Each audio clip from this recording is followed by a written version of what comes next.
Bismillahirrahmanirrahim. Alhamdulillah Rabbil Alamin. Wa sallallahu wa sallam wa barak ala sayyidina wa maulana wa habibina wa syafi'ina wa muta'ina Muhammad ibn Abdullah wa ala alihi wa sahbihi wa man tabi'ahum bi ihsanin ila yaumiddin, amma ba'd.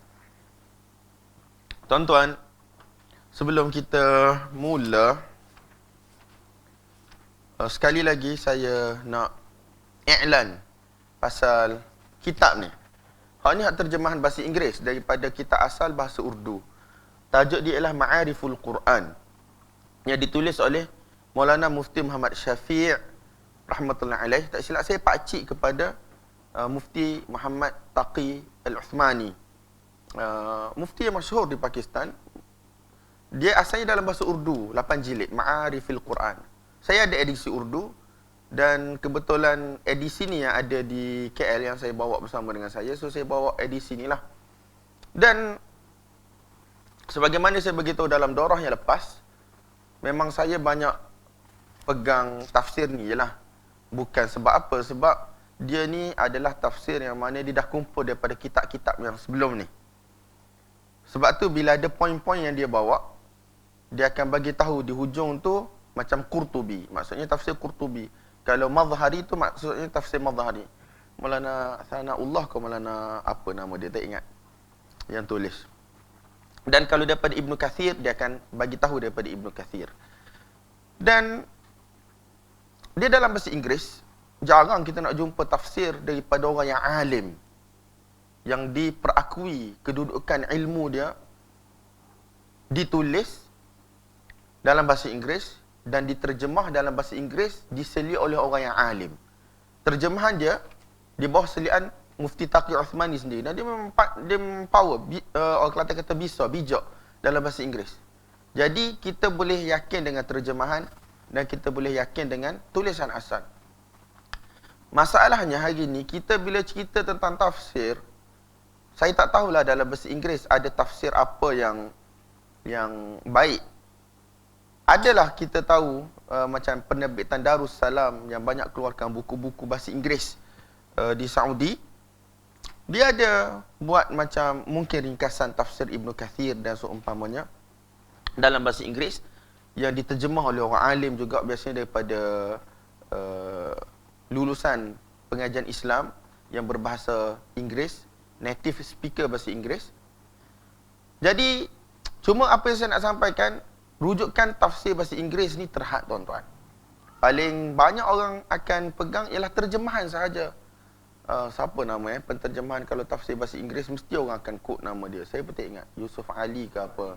Yusuf Ali kan. Jadi ada beberapa orang yang pada saya kita tak kenal dia secara detail dalam. Dia punya aliran, dia punya manhaj, cara berfikir. Jadi dia berhajat kepada, sebab tu saya kata buku ni dia kena ada ustaz yang recommend. Terutamanya tulisan-tulisan bahasa Inggeris yang mana masuk ke dalam negara kita ataupun dalam dunia luar, tetapi kita tak tahu siapa yang tulis, aliran dia macam mana. Sebab kalaulah dia daripada aliran liberal sebagai contoh, ataupun ada unsur-unsur Mu'tazilah, jadi benda itu akan masuk dalam terjemahan, komentari dan seumpamanya. Tapi kita suka belajar, suka membaca, nak baca bahasa Arab tak mampu. Jadi kita punya sumber rujukan itu terhad. Bila terhad, kita orang kata main ambil je lah apa yang ada. Itu masalah dia. Terutama dalam bahasa Inggeris. Dalam bahasa Inggeris mesti kita kena cek betul-betul siapa penulis. Lagilah kalau dia datang daripada barat. Datang daripada barat ni, pelbagai aliran ada di sana. Aliran yang cenderung kepada liberal, aliran yang cenderung kepada Mu'tazilah moden, aliran yang cenderung kepada Sufi. Macam-macam ada. Sufi yang mengarut-mengarut ni lah. Jadi tuan-tuan, saya setakat yang saya baca kitab Ma'ariful Quran ni, saya kenal lama dah. Ustaz-ustaz kita masa dia mengajar kita pun banyak dirujuk daripada Ma'ariful Quran. Jadi tidak ada benda yang orang kata kita sangsilah dalam kitab ni, yang saya yakin boleh sampaikan kepada tuan-tuan, untuk tuan-tuan baca mutalaah sendiri, untuk buat rujukan sendiri. InsyaAllah tak ada masalah. Cumanya yang saya cakap pada minggu lepas, apabila dia sampai kepada hadis, jarang sangat penulis dia nak bagi tahu kedudukan hadis. Tetapi hadis tu kebanyakannya adalah hadis-hadis yang masyhur yang disebut di dalam kitab-kitab hadis dan juga kitab-kitab tafsir. Cumanya bila kita orang awam ni, kita nak cek dia punya kedudukan hadis tu payahlah. Sebab dia bagi terjemahan. Jarang sangat dia bagi teks. Kebanyakan dia bagi terjemahan. Jadi bila dia bagi terjemahan saja, kita nak predict dia punya perkataan dalam bahasa Arab. Untuk cek benda itu berhajat kepada usaha lah. Macam saya pun bila saya baca, bila nampak hadis yang saya tak pernah jumpa ataupun saya jarang dengar, saya tak sure dia ni sahih ke tak sahih ke.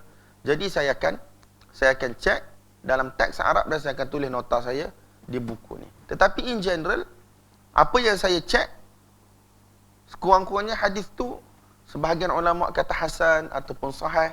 Ada yang kata dhaif, tetapi dhaif tu orang kata dhaif ringan. Yang biasanya ulama-ulama benarkan untuk diriwayatkan dalam kitab-kitab tafsir dan seumpamanya. So senang ceritanya tuan-tuan, kitab ini bukanlah satu orang kata hasil tulisan daripada kepala penulis semata-mata. Bukan. Dia adalah kutipan daripada kitab-kitab tafsir yang lain yang masyhur.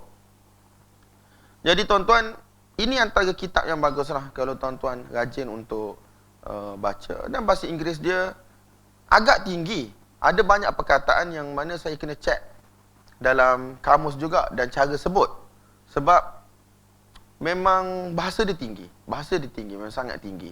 Sekiranya kalau dia suruh kita buat kesimpulan balik, dalam bahasa Inggeris kita memang jauh beza lah daripada orang kata level asal. Jadi kita ni selalu guna bahasa Inggeris yang mudah kan. Dia orang ni guna bahasa Inggeris sangat tinggi dan pelbagai perkataan digunakan untuk menunjukkan satu maksud yang sama. Antara yang selalu berulang sini, omnipotence. Omnipotence. Kalau kita selalu dengarnya supremacy, benda yang simple-simple tetapi dia guna perkataan yang berbeza-beza yang bawa maksud yang sama. Jadi bahasa Inggeris dia agak tinggi tetapi still boleh difahami lah. Still boleh difahami, insya-Allah.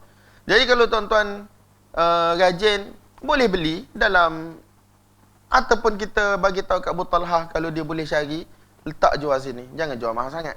Letak kat sini, mana tahu kok ada orang nak beli. Sebab kalau tuan-tuan nak beli melalui Amazon, mungkin seorang dia kena bayar kos penghantaran dan seumpamanya. Tapi kalau kita beli dengan orang kata bilangan yang banyak, pandai-pandai lah Abu Talha dia nak cari macam mana. Dia kan penjual buku. Tapi tak tahulah ada kat Indonesia tak ada buku ni. Ada kot. Ni pun saya beli dekat Sri Petaling. Biasanya buku-buku kitab-kitab daripada India Pakistan ni, geng-geng tabligh ataupun aliran India Pakistan lah yang akan promote. Jadi di Sri Petaling saya beli, saya tak ingatlah berapa harga dia. 8 jilid tafsir ni, sebagaimana yang asal dalam bahasa Urdu pun lebih kurang 8 jilid.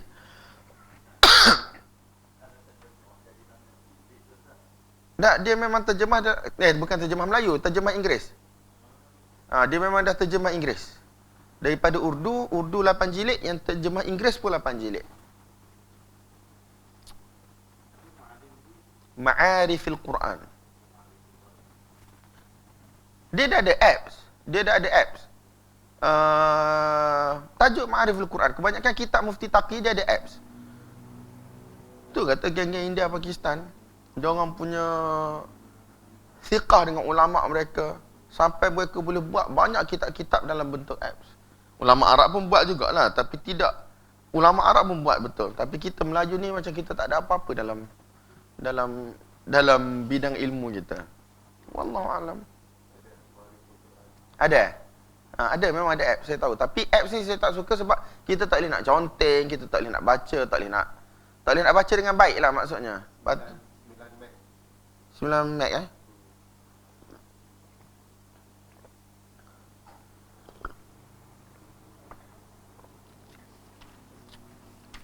Saya tak tahu apa lagi kitab-kitab tafsir bahasa Inggeris yang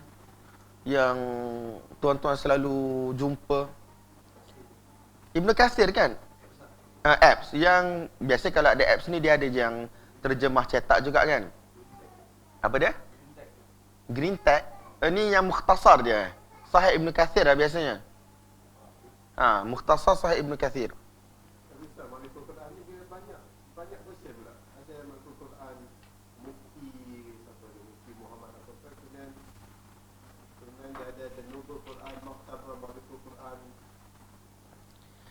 dia Mufti Taqi ni dia ada banyak kerja dia dalam tafsir. Ada satu terjemahan 3 jilid, terjemahan tu ada dalam bahasa Urdu dan ada terjemahan dalam bahasa Inggeris. Dan dia ada komentar ringkas.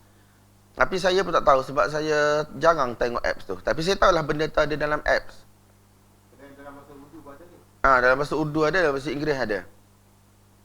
Terjemahan Quran pun ada dalam bahasa Inggeris, ada dalam bahasa Urdu. 3 jilid kalau terjemahan. Dan terjemahan tu dia ada komentar lah tempat-tempat yang rasa perlu dikomentar. Dalam Bangla pun ada? Banyak. Dia memang Mufti Taqi punya buku ni ma'ruf di kalangan ulama-ulama India, Pakistan. Bangladesh ni sebab dia bahasa dia lain kan, tak sama, jadi dia terjemah ke bahasa dia. Tetapi satu kitab yang ma'ruf lah, yang masyhur. Nak kata ada beza dia dengan kitab-kitab tafsir yang lain, tak nampak sangat tuan-tuan. Sebab dia kutip orang lain punya, jadi dia ni macam pemudah cara je untuk kita. Daripada kitab yang panjang-panjang, tebal-tebal, jadi dia ringkaskan kepada kita dari sudut bahasa, dari sudut pendapat para ulama. Kadang-kadang ulama ni ada dalam satu ayat tu sampai 5-6 pendapat. Tetapi dia ringkaskan 1-2 yang masuk akal.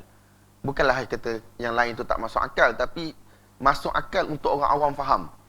Untuk orang-orang biasa faham. Kalau dia cerita panjang nanti tak masuk akal pula, terutama bila melibatkan bahasa. Dalam ni pun ada beberapa benda yang tak masuk akal saya dari sudut bahasa, yang untuk saya faham sendiri, apatah lagi untuk cerita pada orang lain. Jadi biasanya saya akan pilih 1-2 maksud yang mana mudah untuk kita faham, at least kita dapat gambaran umum tentang ayat ataupun surah yang sedang kita bahaskan. Itu saja. Itu maksud daripada kelas tafsir kita. Bukanlah kita nak go through satu-satu dari sudut bahasanya, dari sudut sastranya, dari sudut hadisnya, dari sudut pendapat-pendapat para ulama bahas yang mana autentik, yang mana tak autentik. Bukan. Tapi yang paling penting sekarang kita dapat gambaran umum bagi setiap surah dan juga ayat-ayat daripada surah tersebut, terutamanya tempat-tempat yang penting. Boleh tuan-tuan, insya-Allah. Jadi hari ini kita akan mula dengan suratul A'la. Tak jadi suratul Naba. Sebab suratul Naba dan yang turun ke bawah ni dia ada panjang-panjang dan dia banyak berulang pun sebenarnya, cerita tentang hari kiamat dan seumpamanya. Tapi hari ini saya fikir kita mula daripada suratul A'la sampai ke suratul Lail. Sebab suratul A'la ni pun surah yang penting, yang selalu orang baca dalam solat witir.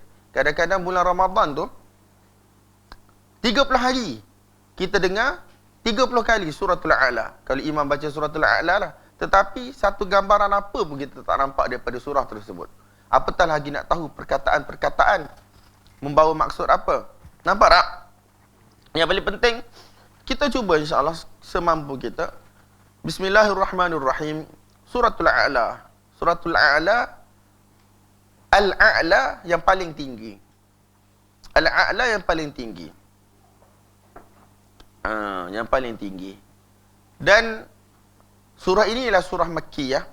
Ada 19 ayat. Saya dah ulang banyak kali sebelum ni tuan-tuan, surah Makkiyah dan surah Madaniyah. Apa perbezaan dia, tuan-tuan boleh check lah dalam apa orang kata, video-video yang sebelumnya. Secara umumnya, kena ulang jugalah. Surah Makkiyah ialah surah yang mana turun sebelum hijrah baginda Nabi SAW ke Madinah. Dan surah Madaniyah ialah surah yang mana turun selepas hijrahnya baginda Nabi SAW ke Madinah. Dan surah ni ada 19 ayat. Bismillahirrahmanirrahim. Dengan nama Allah Subhanahu Wa Taala yang Maha Pemurah, Pengasih dan juga Penyayang. Sebelum tu Al-A'la adalah yang paling tinggi maksudnya. Yang paling tinggi. Masalah ulu, sifat ulu, ini masalah yang selalu diperdebatkan oleh ulama-ulama akidah. Kesepakatan di kalangan mereka bahawasanya Allah Subhanahu Wa Taala memang paling tinggi dari sudut rank, dari sudut status, kedudukan. Hak tu boleh kata tak ada perselisihan di kalangan ulama akidah. Tetapi ulu zati ataupun kita kata ulu hissi, iaitu tinggi di atas segala makhluknya, bersemayam di atas arash, di atas 7 petala langit, 7 petala bumi. Hak ni benda yang selalu diperselisihkan oleh para ulama. Sebagaimana tuan-tuan tahu, Ahlul Hadis, Salaf, mereka mengisbatkan istiwa Allah Subhanahu Wa Taala di atas arasy-Nya dengan cara yang layak bagi Allah Subhanahu Wa Taala. Dan sebagaimana kita tahu, arasy itu berdasarkan hadis-hadis adalah tinggi di atas langit. Maksudnya atas lagi pada langit. Lagu mana kita nak bayang kita tak tahulah. Tak boleh nak bayang. Dan ada kitab-kitab khusus yang ditulis oleh para ulama, antaranya cucu bagi Imam Ad-Darimi, ditulis kitab dia Al-Arsh. Kemudian adalah penulisan-penulisan lagi berkaitan dengan Arsh. Kemudian datangnya kitab Al-Imam Al-Zahabi rahmatullah alaih, ada 2 jilid, thesis PhD. Dia bawa riwayat-riwayat, kata-kata salaf, ayat-ayat Quran berkaitan dengan Arsh. Arsh Allah Subhanahu Wa Taala. Jadi apabila cerita tentang Arsh, dia tidak boleh tidak, dia akan berkait dengan sifat istiwa, bersemayamnya Allah Subhanahu Wa Taala di atas Arsh dengan cara yang layak bagi Allah tanpa kita takwil dengan maksud menguasai dan seumpamanya. Dan juga dia akan mensabitkan sifat ulu, iaitu ulu zati Allah Subhanahu Wa Taala, bukan ulu hanya dari sudut kedudukan tinggi. Hak ni tuan-tuan, perbahasan ni mana? Perbahasan ni dalam bab akidah. Tetapi kita ahli sunnah, kita mengisbatkan ulu zati bagi Allah, iaitu kita mengisbatkan sifat istiwa di atas arasy Allah Subhanahu Wa Taala dengan cara yang layak bagi Allah tanpa kita mentasbihkan, dan kita juga tidak menafikan sifat istiwa tersebut dengan kita takwil dan seumpamanya. Dan kita beriman dengan ulu, orang kata ulu rutbi, iaitu dari sudut rutbah kedudukan memang Allah SWT paling tinggi. Dia menguasai makhluk-makhluknya. Jadi itu maksud al-a'la. Al-a'la ni adalah orang kata dipanggil superlatif, maksudnya yang paling tinggi. Al-a'la, yang paling yang paling tinggi, yang paling tinggi berbanding dengan makhluk-makhluknya. Jadi Allah Subhanahu Wa Taala kata sabbihisma rabbikal a'la. Hendaklah kamu memuji, membersihkan. Dia kata membersihkan. Terjemahan dia sabbih ni puja-puji. Tapi kalau bahasa Inggeris biasanya dia akan kata the purity of the name of your most exalted Lord. Pronounce the purity of the name of your most exalted Lord. Maksudnya kita puja Allah Subhanahu Wa Taala. Kita nisbahkan segala sifat kesempurnaan kepada Allah, dan kita nafikan segala sifat kekurangan daripada Allah. Itu maksud tasbih, iaitu memuji Allah Subhanahu Wa Taala. Cuma sekarang dalam ayat ni dia kata sabbihisma rabbikal a'la.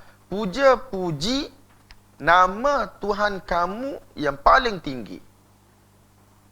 Sekarang timbul perbahasan dari sudut akidah. Adakah isim, nama itu adalah musamma? Bahasa Arab dia panggil, adakah isim itu adalah musamma? Adakah isim itu adalah pemilik nama tersebut? Jadi sekarang puji nama ataupun puji pemilik nama. Jadi tuan-tuan, ini juga antara tempat yang mana dibahaskan oleh para ulama. Adakah isim itu ain musamma? Adakah isim itu Tuhan itu sendiri? Bila kita sebut nama Tuhan, adakah nama itu Tuhan sendiri? Ataupun Tuhan itu adalah nama, ataupun nama itu lain, Tuhan itu lain. Jadi tuan-tuan, benda ini satu perbahasan yang mana panjang lebar di kalangan para ulama kita. Cumanya sebahagian ahli sunnah mengatakan isim itu adalah ain musamma, iaitu nama Allah SWT, itulah Allah sendiri. Sebahagian yang lain pula dia kata tak, kita tafsil. Kadang-kadang ikut konteks, isim itu nama-nama lah. Tetapi ada keadaan yang mana nama itu adalah menunjukkan kepada zat itu sendiri. Macam kita panggil Rahman. Bila panggil Rahman, kita tak boleh sebut Rahman lah. Kita letak nama manusia sebagai contoh. Kita kata, panggil Abu. Abu tu nama. Betul tak? Tetapi sekarang yang kita maksudkan dengan nama ke, kita maksudkan orang? Maksudnya zat lah. Tak? Maksudnya panggil Abu, panggil zat Abu. Bukan panggil nama Abu. Nama tu tak boleh datang. Jadi, ada ketika, bila kita kata, oh lelaki itu namanya Abu. Jadi, Abu di situ, kita menceritakan tentang nama. Yang membezakan antara manusia yang bernama Abu dengan manusia-manusia yang lain. Nampak tak? Lelaki tersebut namanya Abu. Jadi, Abu di sini, dia bukan nak cerita tentang zat. Abu di sini, dia nak cerita tentang nama. So, sebahagian ulama' dia kata kita kena tengok konteks. Ada ketika nama itu adalah nama, ada ketika nama itulah zat itu sendiri. Ini perbahasan tuan-tuan, dan tak silap saya ada hampir 5 pendapat dalam masalah ini, dan boleh dikatakan beberapa pendapat itu sebahagian salaf akan berpendapat dengan pendapat tersebut. Ada salaf yang berpendapat dengan pendapat yang pertama, ada salaf yang berpendapat dengan pendapat yang kedua, ada salaf yang berpendapat dengan pendapat yang ketiga.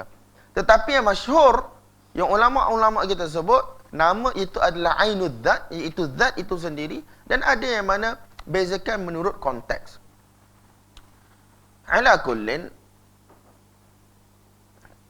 tuan-tuan, apa beza saya dengan tuan-tuan? Dari sudut zat manusia, sama je. Kita ni hakikat yang sama. Dalam mantik dia kata, manusia ni hayawanun natiq, iaitu satu living being yang mana dia boleh berfikir. Hayawan bukan maksud haiwan macam lembu, kambing, kuda tu, bukan. Maksudnya hayawan ni satu benda yang hidup. Benda hidup yang mana boleh bergerak dengan kehendak dia sendiri, dan natiq dengan erti kata dia boleh berfikir. Jadi saya ialah hayawanun natiq. Tuan ialah hayawanun natiq. Tuan adalah hayawanun natiq. Semua kita hayawanun natiq, iaitu satu benda hidup yang mana boleh berfikir. Dan oleh kerana hakikat ini, manusia yang mana boleh berfikir ini, dia ada banyak dalam dunia. Sekarang orang kata lebih kurang 6 bilion. Sama sekarang lah. Kalau campur yang dulu-dulu, tak tahu berapa angka manusia. Tuan adalah manusia, manusia, manusia, manusia. Bagaimana nak bezakan antara manusia dengan manusia? Jadi perlu kepada nama. Nama ini, asal perkataan ismun, nama ni, kata para ulama, dia mungkin datang daripada 2 perkataan. Asal bahasa Arab. Satu dengan maksud sumu. Sumu ni ialah tinggi. Jadi, apabila manusia diberi nama, dia akan lebih tinggi berbanding dengan orang lain. Maksudnya, bila kita sebut nama fulan, jadi dia, panggil Abu. Katakan dalam majlis tu ada 10 orang. Bila sebut nama Abu, maka Abu tu, dia akan tinggi berbanding dengan orang lain. Maksudnya orang mula nak kenal dia. Faham tak? Panggil Abu. Sebab Abu itu, dia dah jadi pembezaan antara manusia dengan manusia yang lain. Ataupun dia datang daripada perkataan simah dengan maksud alamah. Iaitu, nama itu menjadi alamat bagi batang tubuh itu. A menjadi alamat bagi batang tubuh A. B menjadi alamat bagi batang tubuh B. Untuk membezakan manusia yang mana sama dari sudut hakikat kejadian dia. Nampak tak tuan-tuan? Hak tu dari sudut hakikat kejadian. Tetapi Allah Subhanahu Wa Taala adalah satu zat yang mana tidak ada sekutu bagi dia. Satu zat yang mana tidak ada sekutu. Allah ni satu, tuan-tuan. Qul huwallahu ahad, Allahus samad. Bagi tahu wahai Muhammad kepada umat manusia yang datang tanya kamu, apakah nasab Allah, siapa ibu dia, siapa bapa dia, keturunan mana, kaum mana, dibuat daripada apa?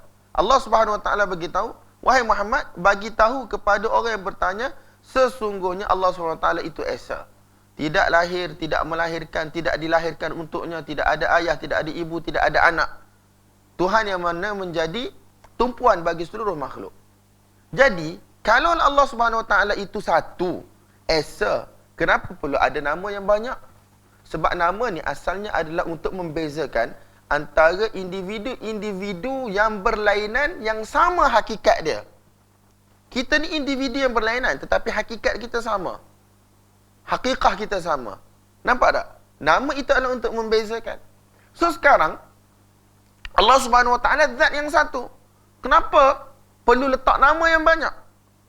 Sebab biasanya nama ni adalah untuk membezakan. Jadi kata para ulama, nama di sini bukan untuk membezakan Allah daripada Allah yang lain. Tetapi nama di sini adalah untuk menzahirkan sifat-sifat Allah Subhanahu Wa Taala. Supaya apa? Supaya manusia dapat kenal siapa itu Allah. Walillahil asmaul husna. Dan bagi Allah lah nama-nama yang baik. Fad'uhu biha. Dan hendaklah kamu panggil, berdoa kepada Allah dengan nama-nama tersebut. Supaya apa tuan-tuan? Supaya dalam occasion yang berlainan, dalam keadaan yang berlainan, kita tahu kita nak guna nama mana. Ketika mana kita berhajat, kerana kita berada dalam keadaan miskin, tidak ada harta. Jadi kita akan panggil Allah dengan nama Allah Subhanahu Wa Taala yang mana menunjukkan kayanya Allah. Nampak tak? Ya Ghani. Allah Subhanahu Wa Taala yang mana maha kaya.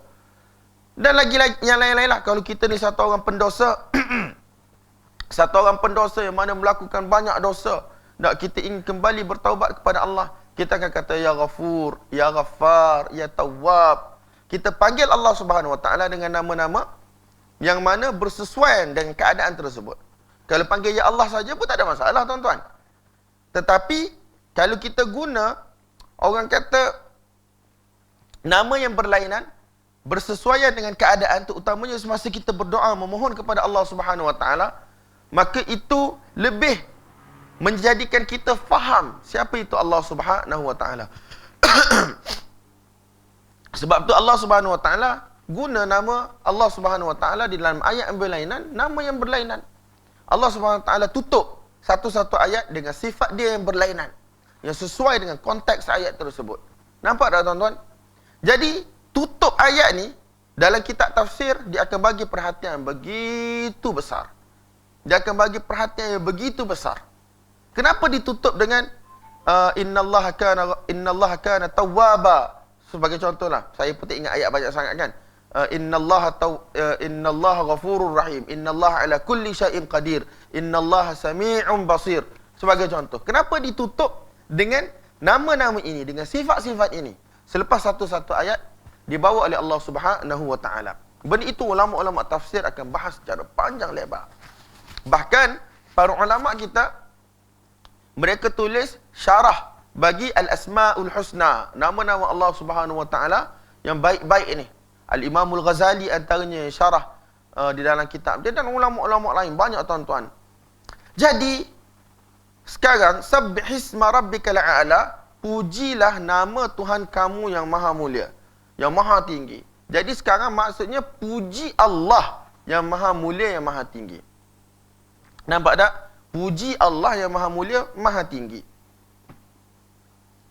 Waktu pun kita tak perlu bahas panjang lebar sangat. Sebab dia, kalau kita nak bahas adakah isim itu ain musamma, adakah nama itu hakikat benda itu. Jadi benda ni takut lama-lama kita jadi berfalsafah. Yang paling penting sekarang, kita disuruh oleh Allah Subhanahu Wa Taala untuk memuja dan memuji Allah Subhanahu Wa Taala yang maha tinggi. Jadi tuan-tuan, daripada kes ni, timbul isu zikir mufrad. Dia tak sebut dalam kitab tafsir, tapi saya nak sebut. Dalam kitab ni lah, kitab saya dia tak sebut. Isu zikir mufrad. Allah, Allah, Allah. Boleh ataupun tidak boleh? Pendapat yang masyhur di kalangan tuan-tuan, tak boleh lah. Sebab dia kata itu bukan ayat yang sempurna. Dia kata untuk sesuatu itu jadi zikir, dia berhajat kepada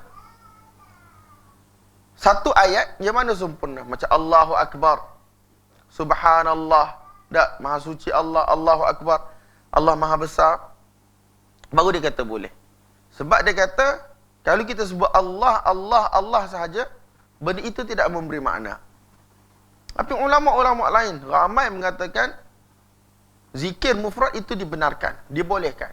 Sebab dia kata, setiap nama Allah itu ada maksud. Tak ada satu nama Allah tak ada maksud. Sebab tu ulama syarah Asma'ul Husna tu, apa maksud dia? Ar-Rahman apa maksud dia? Ar-Rahim apa maksud dia? Al-Malik apa maksud dia? Al-Quddus apa maksud dia? Nampak tak? Nampak tak, tuan-tuan? Kalau kita tengok Allah, perkataan Allah, lafzul jalalah, dia akan mari daripada pelbagai usul dalam bahasa Arab. Ada ulama kata daripada aliha, ada daripada alaha, tetapi semua maksud-maksudnya menunjukkan kepada maksud-maksud yang baik. Antaranya maksud orang ataupun satu zat yang mana manusia berhajat kepada dia. Ada yang bermaksud yang paling tinggi, ada yang bermaksud tumpuan. Banyaklah, ada dalam 4-5 maksud. Mana-mana kitab Arab yang dulu-dulu, tuan-tuan, apabila dia syarah sesuatu benda, dia akan mula dengan bismillah kan? Ataupun bila dia nak tulis, dia akan mula dengan bismillah. Jadi bila bismillah tu, dia akan bahas satu-satu. Ba tu apa, isim tu apa, lafzul jalalah Allah tu dari sudut bahasa dia apa, dari sudut istilah dia apa. Jadi pada waktu tersebut, ulama-ulama akan bahas asal istiqaq, iaitu asal perkataan Allah daripada perkataan apa? Alaha ke, walaha ke, Dia akan bahas. Dan di situ akan terzahir makna-makna yang baik daripada perkataan lafzul jalalah tersebut. Jadi orang Arab, bila disebut perkataan Allah, dia tahu apa maksudnya. Dia tahu daripada apa sumber perkataan dia. Jadi apabila satu orang, dia berzikir Allah, Allah, Allah, dalam keadaan dia menzahirkan makna-makna tersebut, maka sebenarnya dia sedang mengikuti Allah. Dia sedang mensucikan Allah. Nampak tak? Kan kita lepas witir kan kita kata Subuhun, Qudusun, Rabbuna wa Rabbul Malaikati wa Ruh. Subuh, nama Allah mufrad. Cuma kita tak sebut nama tu saja. Betul tak? Subuhun ialah satu zat yang mana begitu suci. Kudus pun kita terjemah begitu suci. Sebab kita bahasa Melayu ni limited. Kita nak terjemah. Jadi orang Arab dia faham. Subuh tu dengan maksud apa? Kudus maksud apa? Subuhun, Kudusun, Rabbuna, dialah Allah, Tuhan kita. Wa Rabbul Malaikah. Boleh, tak ada masalah tuan-tuan. Sabbihisma rabbikal a'la. Sabbihisma rabbikal a'la. Maka hendaklah engkau sucikan nama Tuhan kamu yang paling tinggi. Siapakah Tuhan kamu yang paling tinggi? Hak mula-mula tu, ayat mula-mula tu kita panggil dakwa. Satu klaim. Hendaklah kamu sucikan nama Tuhan kamu yang paling tinggi. Allah klaim dia paling tinggi. Dan Allah SWT minta manusia supaya mensucikan Allah SWT.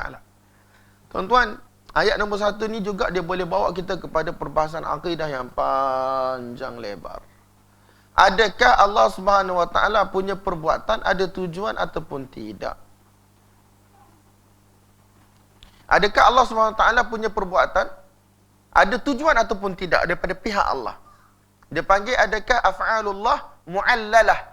Adakah perbuatan Allah tu ada tujuan ataupun tidak? Kita semua ahli sunnah sepakat bahawasanya Allah SWT tidak akan buat perbuatan yang sia-sia. Betul tak?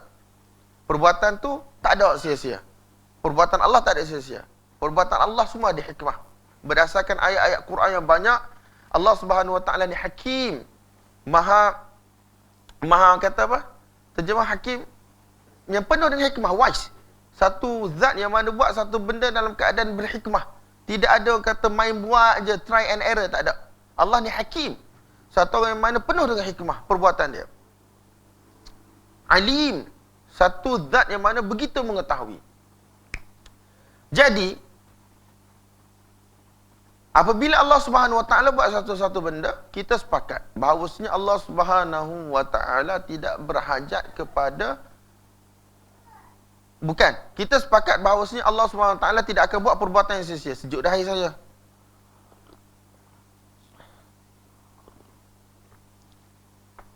Allah Subhanahu Wa Taala tidak akan buat perbuatan yang sia-sia. Tidak buat perbuatan yang sia-sia. Hak tu sepakat. Perbuatan Allah ada hikmah. Cuma perselisihan dia di mana tuan-tuan? Perselisihan dia, adakah Allah Subhanahu Wa Taala buat sesuatu untuk manfaat diri dia, ataupun Allah buat sesuatu untuk manfaat makhluk sahaja? Ataupun Allah buat sesuatu untuk manfaat makhluk dan juga manfaat diri dia? Benda ni diperselisihkan oleh ulama yang menisbahkan diri kepada ahli sunnah wal jamaah. Tetapi saya duk tengok. Khilaf ini, perbezaan ini, yakad an yakuna lafziyan. Hampir-hampir dia nak jadi khilaf dari sudut istilah sahaja. Ataupun orang kata ayat berbeza tetapi maksud dia sama. Tuan-tuan, Allah buat sesuatu untuk manfaat makhluk, itu ma'ruf. Tak ada masalah bagi kita. Tetapi sekarang, ada dah Allah buat sesuatu dia nak dapat manfaat bagi diri dia? Itu diperselisihkan. Asy'ariyah kata tak boleh. Mana boleh? Allah buat, kalau dia nak dapat manfaat untuk diri dia, maka seolah-olah Allah Subhanahu Wa Taala berhajat. Betul tak? Sedangkan kita tahu Allah Subhanahu Wa Taala ni, dia tidak berhajat kepada sesiapa pun di kalangan makhluk dia. Allah Subhanahu Wa Taala tidak berhajat kepada sesiapa pun di kalangan makhluk dia. Allah buat sesuatu tanpa hajat untuk diri dia. Tidak berhajat kepada diri dia. Kalau buat sesuatu kerana tujuan tertentu, menunjukkan bahawasanya Allah berhajat. Bila kata berhajat, berhajat ni sifat makhluk.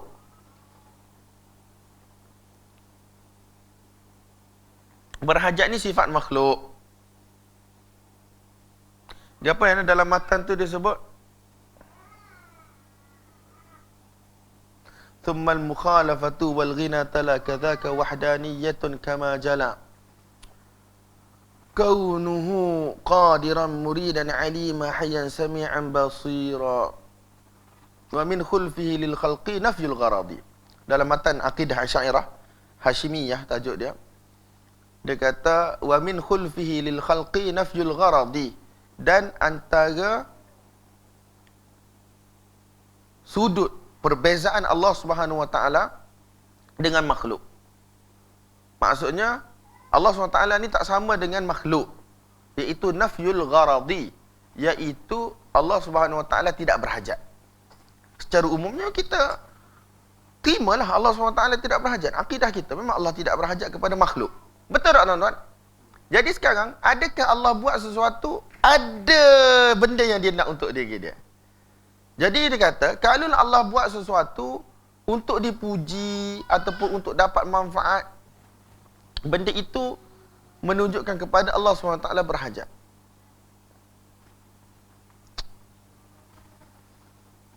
Tetapi, golongan lain, golongan yang menisbahkan diri mereka kepada mazhab salaf, dia kata, tak, Allah Subhanahu Wa Taala ni ada benda-benda yang dia buat yang Allah Subhanahu Wa Taala nak sesuatu daripada makhluk. Antara contoh sabbih isma rabbikal a'la, Allah suruh puji. Wa ma khalaqtul jinna wal insa illa liya'budun. Aku tidak ciptakan jin dan manusia kecuali untuk mereka beribadat kepada aku. Cumanya tuan-tuan, manusia nak beribadat tak nak beribadat, benda itu tidak akan meningkatkan kedudukan Allah ataupun akan menjatuhkan kedudukan Allah. Manusia buat tak buat, manusia ikut tak ikut, tu cerita lain. Tetapi Allah buat liya'budun, untuk beribadah kepada Allah, untuk puja-puji Allah. Benda itu zahir daripada ayat dan hadis yang pelbagai. Nampak tak tuan-tuan? Jadi sekarang Allah buat sesuatu, adakah untuk dapat? We don't say that Allah Subhanahu Wa Taala nak dapat manfaat. Sebab benda tu bunyi macam teruk sangat. Tetapi Allah SWT buat sesuatu untuk tujuan. Dan sekarang tujuan itu ialah supaya memuji Allah SWT. Supaya manusia kenal Allah. Supaya manusia membesarkan Allah. Supaya manusia mematuhi, mentaati Allah. Betul tak? Supaya manusia tidak mensyirikkan Allah. Benda tu Allah nak daripada manusia. Hatta kita pun dalam muhawarah, percakapan seharian kita, Allah nak kita buat. Allah nak daripada kita. Nampak tak tuan-tuan?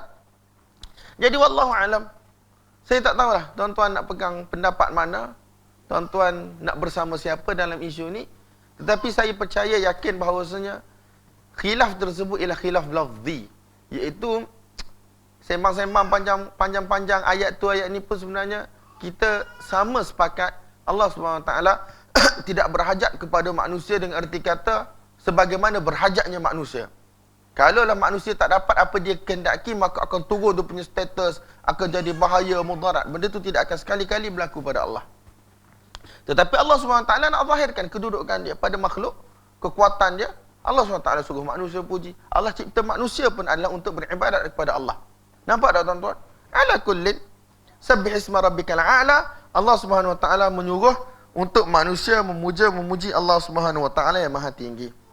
Ada yang kata, ulama-ulama Asy'ariyah kata, memang Allah Ta'ala suruh, tetapi manfaat dia tidak kembali kepada Allah. Manfaat dia kembali kepada manusia. Manusia yang taat akan dapat kedudukan balasan yang baik. Manusia tidak taat, dia akan dapat kedudukan yang buruk, balasan yang buruk. Ada hak takwil gitu pula. Ala kullin, Allah Subhanahu Wa Ta'ala perintahkan kita semua untuk memuji Allah Subhanahu Wa Ta'ala yang maha tinggi. Jadi ini merupakan satu dakwah. Satu dakwah daripada pihak Allah. Jadi sekarang dakwah mesti datang dengan dalil. Klaim mesti datang dengan dalil. Jadi kenapa Allah Subhanahu Wa Taala mensifatkan diri dia yang paling tinggi? Kalau kita tengok, ada beberapa sifat Allah Subhanahu Wa Taala sebut selepas itu sebagai bukti dan dakwah. Bukti yang pertama ialah allazi khalaqa fasawwa, iaitu satu zat yang mana maha tinggi, yang mana telah menciptakan dan yang mana telah mengelokkan ciptaan dia. Khalaqa, mencipta.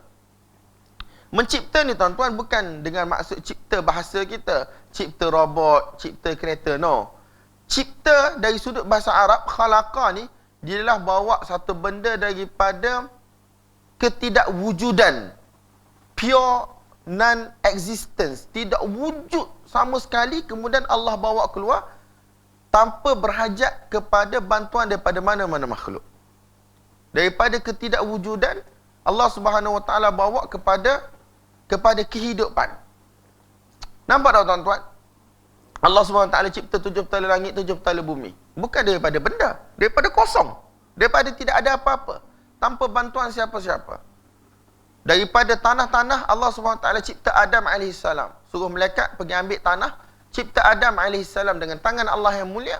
Jadi tuan-tuan, kalau kita bagi tanah hari ni cipta manusia, boleh? Tak boleh. Buat rumah pun mungkin runtuh dan seumpamanya. Buat manusia tak boleh.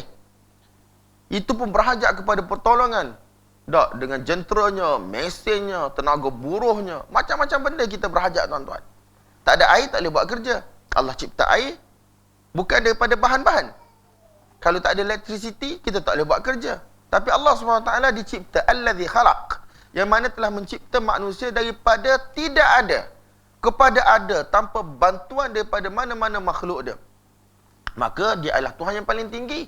Dari sudut ini tuan-tuan, itulah yang paling tinggi, supreme power, kuasa yang paling tinggi. Supreme power, kuasa yang paling tinggi. Kita ini tak ada orang boleh mencipta tuan-tuan. Nak boleh jadi satu-satu benda, berapa puluh tahun kali duduk dalam ma'amal. Jadi tak jadi, jadi tak jadi, jadi tak jadi. Nak boleh jadi kapal terbang macam hari ni tuan-tuan, tak tahu berapa puluh tahun proses. Belajar, cuba, try, buat. Dapat, tak dapat. Enjin rosak, tak rosak. Jadi tuan-tuan, itu membezakan manusia dengan Allah. 2-3 hari lepas, saya ada tengok dalam YouTube, dia cerita pasal klon balik. Kan klon ni tahun 90 berapa? 97, 98. Saya tak silap saya, kali pertama dia klon kambing ke apa, nama dia Dolly. Kemudian tak tahulah hidup ke mati. Kemudian dia nak klon manusia. Dia nak klon banyak benda lah tuan-tuan. Itu pun try and error tak tahu berapa kali. Satu tu pun belum tentu hidup dengan elok. Manusia ni sehebat mana dia pun, sepintar mana dia pun, sekaya mana dia pun, secerdik mana dia pun, teknologi dia tinggi macam mana sekalipun, dia tidak akan sekali-kali dapat attain ni sifat khalq, sifat mencipta ini. Tidak akan sekali-kali. So, dari sudut ini, memang Allah Subhanahu Wa Taala al-A'la yang paling tinggi lah tuan-tuan. Sebab tidak ada orang yang boleh buat. Allah SWT kalau tuan-tuan tengok dalam suratul Waqi'ah. Dalam suratul Waqi'ah, Allah SWT tanya orang-orang kafir Quraisy banyak benda. Afara'aitumul ma', afara'aitumun nar. Tidakkah kamu tengok air? Bagaimana kejadiannya?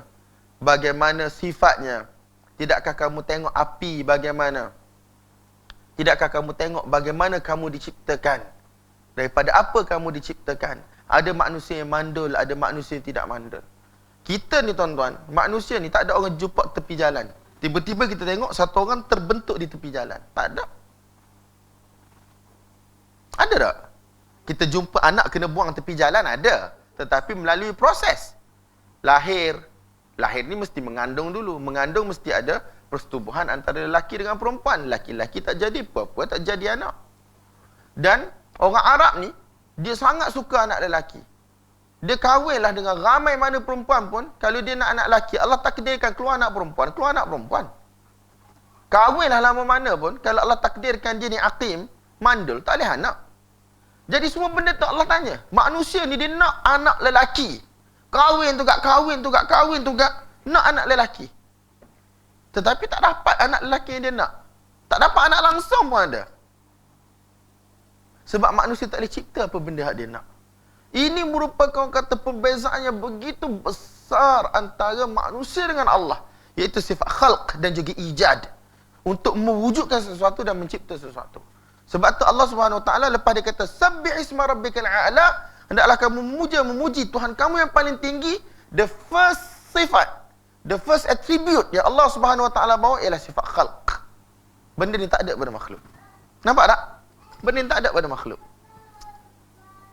Menghidup memati, ada lagi orang mendakwa dia boleh hidup, dia boleh mati kan? Namrud. Sebagai contoh.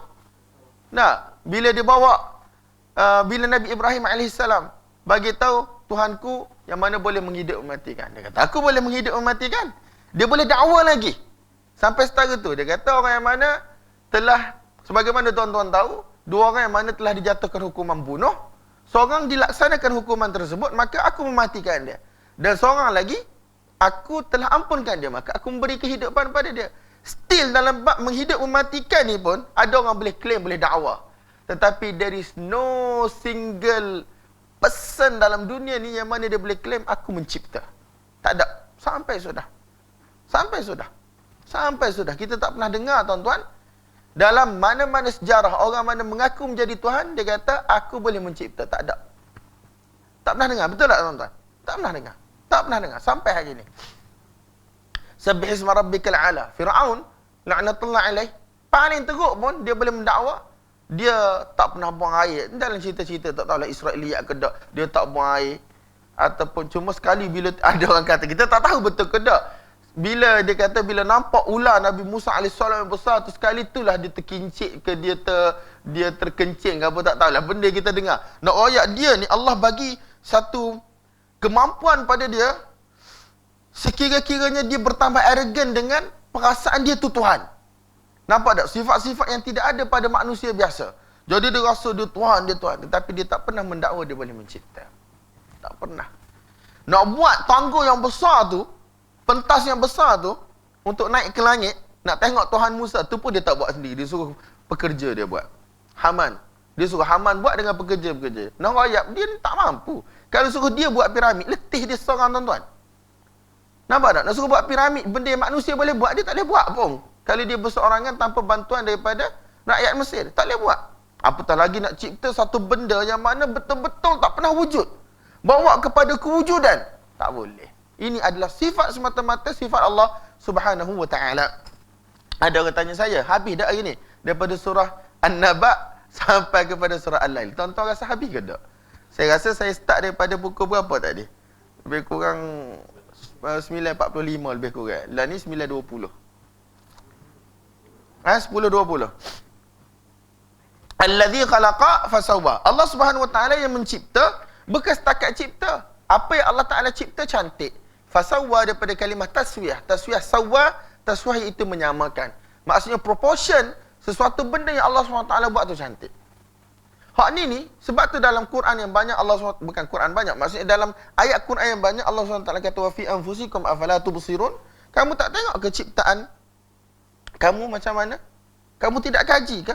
Bagaimana Allah SWT buat kita ni seimbang. Sawa ni tuan-tuan kita boleh terjemah sebagai seimbang, cantik. Kita buat satu-satu benda katnya petok. Kalau buat kek tu ke Allah lah.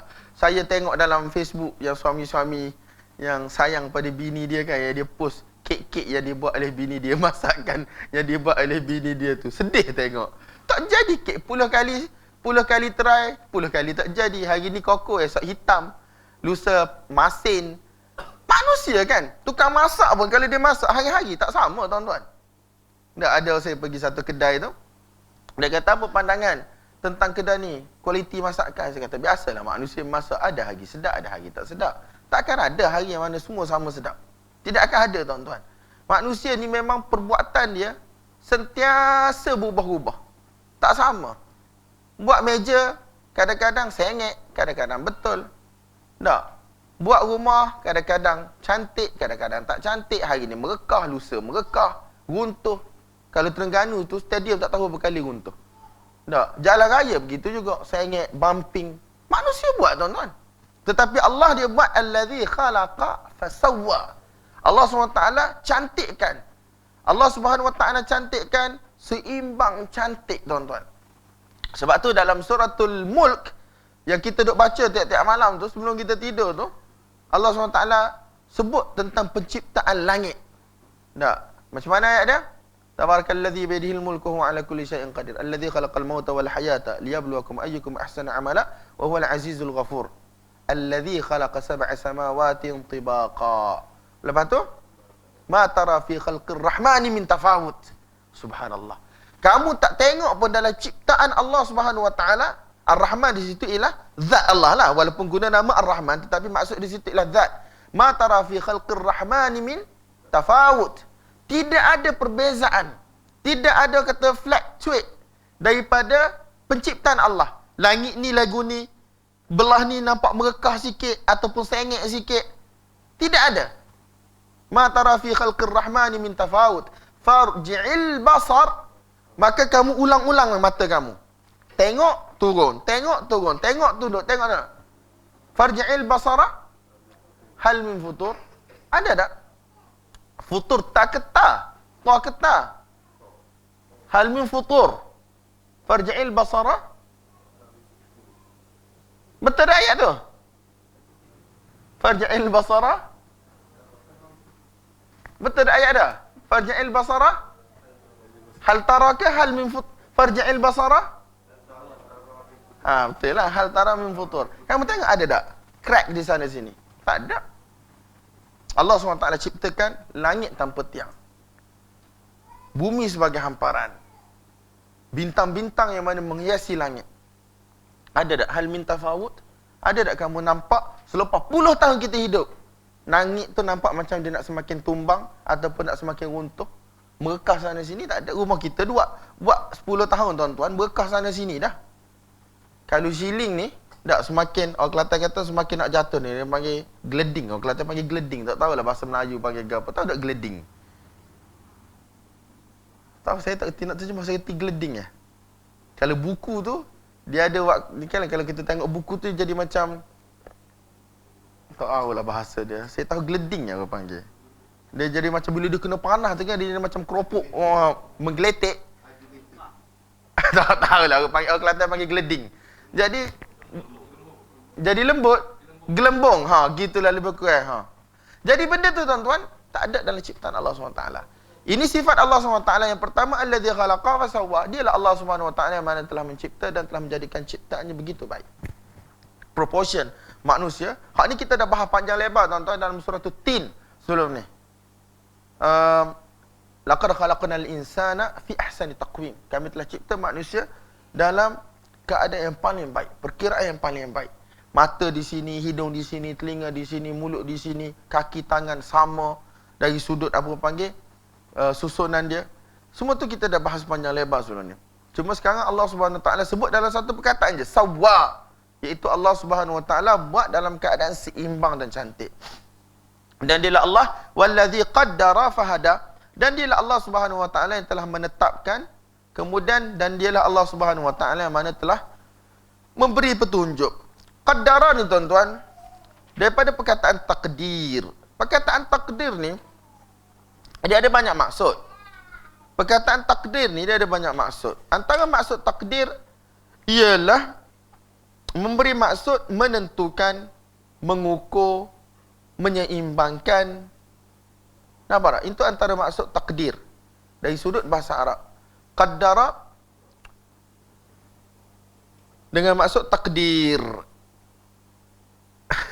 Qaddara dengan maksud takdir. Takdir ni ada banyak maksud. Satu menentukan, yang kita duk sebut sebagai qada, dia juga qadar. Tak? Wallazi nazzala minas samaa'i ma'an biqadar. Dan dialah Allah Subhanahu Wa Taala yang mana telah menurunkan daripada langit air, hujan biqadar, iaitu dengan measurement tertentu, dengan kuantiti tertentu. Jadi di sini wallazi qaddara, dan dialah Allah Subhanahu Wa Taala yang mana telah menentukan. Qaddara di sini boleh dengan maksud kuantiti, banyak mana yang Allah Subhanahu Wa Taala tentukan untuk satu-satu makhluk, dari sudut rezekinya, dari sudut kehidupannya, lama mana nak hidup, bila nak mati. Ini semua termasuk dalam takdir yang tuan-tuan tahu. Dan qaddara ni dia boleh jadi dari sudut apa tuan-tuan? Boleh jadi dari sudut kadar bentuk ciptaan sesuatu benda.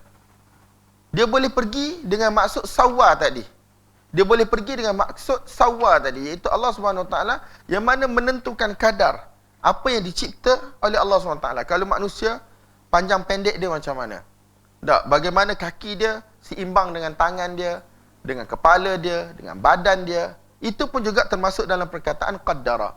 Wallazi qaddara fahada. Allah Subhanahu Wa Taala yang mana telah menetapkan, mencipta dengan baik, menetapkan bagi manusia rezekinya, ajal kehidupannya. Kemudian Allah Subhanahu Wa Taala yang mana telah memberi petunjuk kepada manusia dengan erti kata ilham kepada manusia, kepada binatang-binatang, bagaimana untuk mereka hidup di dalam muka bumi Allah Subhanahu Wa Taala. Jadi tuan-tuan, antara ayat yang lain Allah Subhanahu Wa Taala sebut Rabbuna alladhi a'ta kulla syai'in khalqahu thumma hada. Dan dialah Tuhan kami yang mana telah memberi setiap sesuatu daripada ciptaan dia bentuk-bentuknya yang tertentu. Bentuk-bentuknya yang tertentu, keperluan-keperluannya yang tertentu. Thumma hada, kemudian Allah Subhanahu Wa Taala memberi petunjuk kepada setiap ciptaan dia. Bagaimana tuan-tuan, hari ini kita manusia mungkin kita tak berapa nak faham thumma hada ni. Sebab apa? Sebab kita rasa kita cerdik. Kita rasa kita ni ada akal fikiran, kita boleh berfikir. Sebenarnya kita boleh berfikir tu, itu adalah petunjuk daripada Allah. Bagaimana kita boleh utilize segala benda yang Allah cipta dalam dunia untuk masalah kita. Daripada satu akal fikiran yang Allah bagi pada kita. Betul tak tuan-tuan? Bagaimana manusia, dia berhajat kepada kenderaan, dia berhajat kepada tempat tinggal, dia berhajat kepada makanan. Segala bahan-bahan mentah yang Allah Subhanahu Wa Taala buat di atas muka bumi ini, Allah Subhanahu Wa Taala ajar manusia bagaimana manusia boleh guna, bagaimana manusia boleh proses, bagaimana manusia boleh manfaatkan dengan sebaik mungkin melalui satu benda yang Allah bagi pada manusia, iaitu akal fikiran. Itu maksud thumma hada, kemudian Allah Subhanahu Wa Taala menunjukkan jalan kepada manusia. Hak tu manusia kita boleh faham, ada akal. Tetapi binatang-binatang yang lain tuan-tuan, bagaimana mereka boleh hidup bermasyarakat? Binatang boleh hidup bermasyarakat. Binatang boleh makan minum. Binatang boleh mempertahankan diri. Binatang boleh, orang kata, berkeluarga. Semua benda tu ialah ilham daripada Allah Subhanahu Wa Taala. Dalam surah An-Nahl, Allah Subhanahu Wa Taala cerita tentang apa tuan-tuan? Bagaimana lebah mereka keluar daripada sarang mereka untuk cari orang kata bukan madu, untuk carilah bunga-bunga ke apa semua ni, kemudian balik ke sarang. Kalau Allah tak tunjuk tuan-tuan, tak jumpa jalan balik. Tuan-tuan tengok burung-burung yang orang kata migrate daripada satu tempat ke satu tempat. Ingat route dia tu tuan-tuan, siapa yang tunjuk? Allah Subhanahu Wa Taala tunjuk. Allah Subhanahu Wa Taala tunjuk jalan dia. Sebab tu bila syarah benda-benda macam ni, kita sedap tengok National Geographic. Kita tengok bagaimana kekuasaan Allah.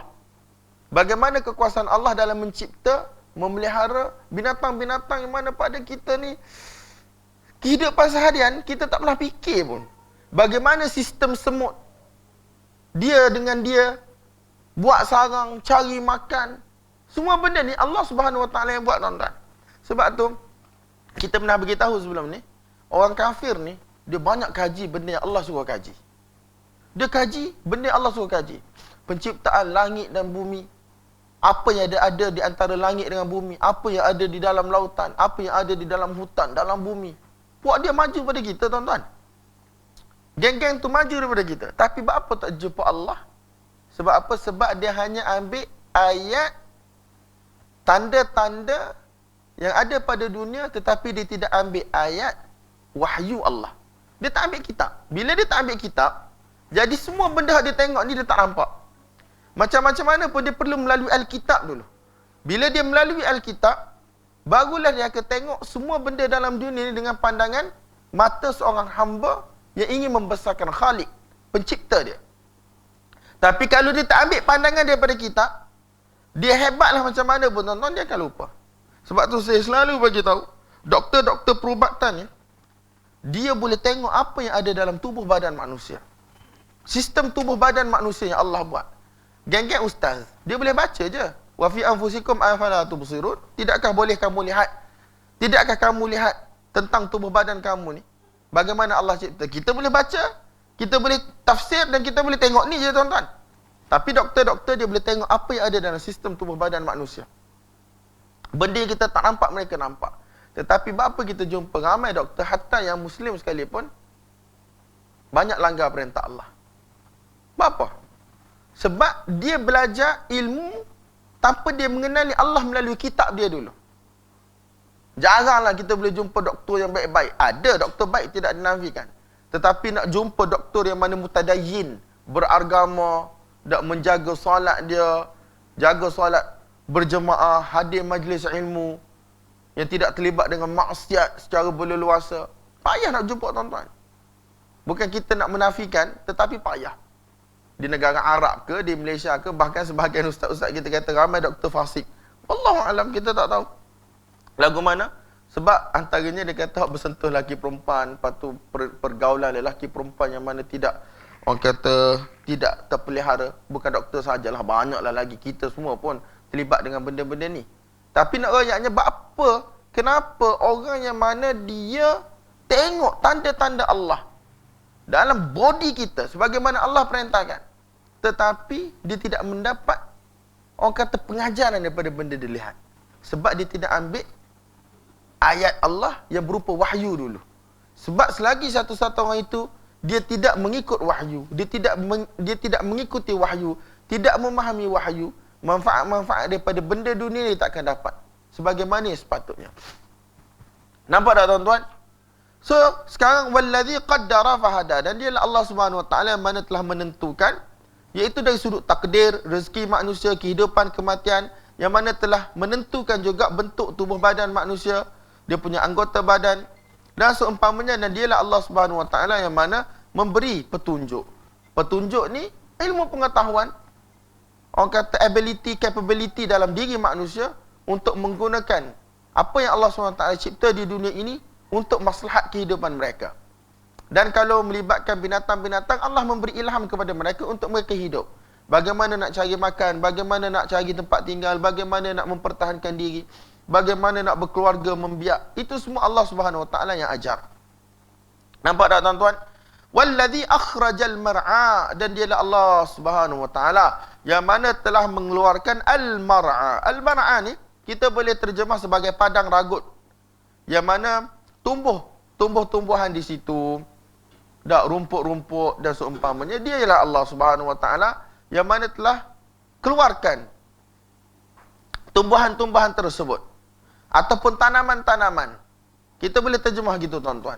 Al-mar'a ni ialah tempat, orang kata, binatang-binatang ternak meragut. Kita juga boleh terjemah sebagai pertanian, padi, gandum, apa sahaja tuan-tuan, kita boleh terjemah. Wallazi akhrajal mar'a, dan dialah Allah SWT yang mana telah menumbuhkan tumbuh-tumbuhan tersebut, rumput-rumput tersebut, hasil-hasil pertanian tersebut. Benda ni siapa boleh buat tuan-tuan? Allah je boleh buat. Kalau Allah sekat cahaya matahari, kalau Allah SWT sekat air hujan, kalau Allah SWT jadikan kemarau, siapa boleh buat? Hebat macam mana teknologi pun tuan-tuan, benda itu bergantung tangan Allah Subhanahu Wa Taala. Hebat macam mana pun teknologi, Allah sekat salah satu daripada unsur-unsur utama untuk satu-satu tumbuhan naik, untuk satu-satu tumbuhan hidup, tak boleh buat apa manusia tuan-tuan. Hebatlah macam mana pun. Kadang-kadang kita tengok Allah Subhanahu Wa Taala nak uji manusia, tumbuhan pertanian sedang naik, cantik, elok. Tetapi apa berlaku? Satu malam je Allah rosakkan. Dengan wabak, dengan binatang perosak, kadang-kadang dengan hujan, banjir. Semua benda tu di tangan Allah. Wallazi akhrajal mar'a, dan dialah Allah Subhanahu Wa Taala satu-satu zat yang mana boleh menumbuhkan tumbuhan dan juga hidupan yang bersifat, orang kata, tumbuh-tumbuhan ni, yang mana boleh menghidupkan hasil-hasil pertanian, rumput-rumput, keperluan manusia dan juga binatang. Dia je Allah. Orang lain tak boleh buat tuan-tuan. Orang lain tak boleh buat. Yang mana asalnya adalah berwarna hijau kebanyakannya, yang segar, berwarna hijau, cantik mata memandang. Selepas itu Allah Subhanahu Wa Taala menjadikannya ghutha'an ahwa, telah menjadikannya kering kehitam-hitaman. Kemudian Allah Subhanahu Wa Taala telah jadikannya kering kehitam-hitaman. Telah menjadikannya kering, ghutha'an, kering kehitam-hitaman. Apa maksud ghutha'?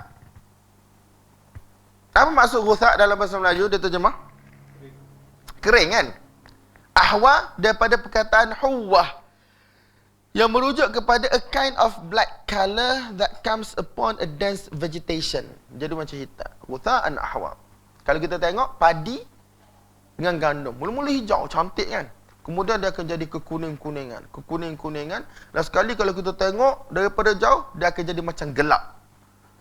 Itulah Allah Subhanahu Wa Taala yang mana diciptakan tumbuh-tumbuhan tersebut yang asalnya warna hijau, kemudian dia akan menjadi kuning, lama-lama dia akan jadi gelap, hitam. Nampak tak tuan-tuan? Faja'alahu ghutha'an ahwa. Ini menjadi satu isyarat kepada Allah Subhanahu Wa Taala, menjadi satu isyarat daripada Allah Subhanahu Wa Taala kepada kita umat manusia. Yang diperintahkan supaya memuji Allah tadi. Sabbihisma rabbikal a'la. Sabbih ni satu kata perintah, yang mana Allah SWT tujukan kepada Nabi, suruh sampaikan kepada umat. Betul tak? Jadi perintah ini kena pada kita semua. Kenapa Allah SWT suruh kita puji Allah SWT yang mempunyai sifat-sifat yang hebat ni? Kemudian Allah SWT sebut wallazi akhrajal mar'a faja'alahu ghutha'an ahwa. Sebagai satu isyarat kepada manusia, sebagaimana tumbuhan asalnya hijau, dia akan jadi coklat, lama-lama dia akan mati. Tak?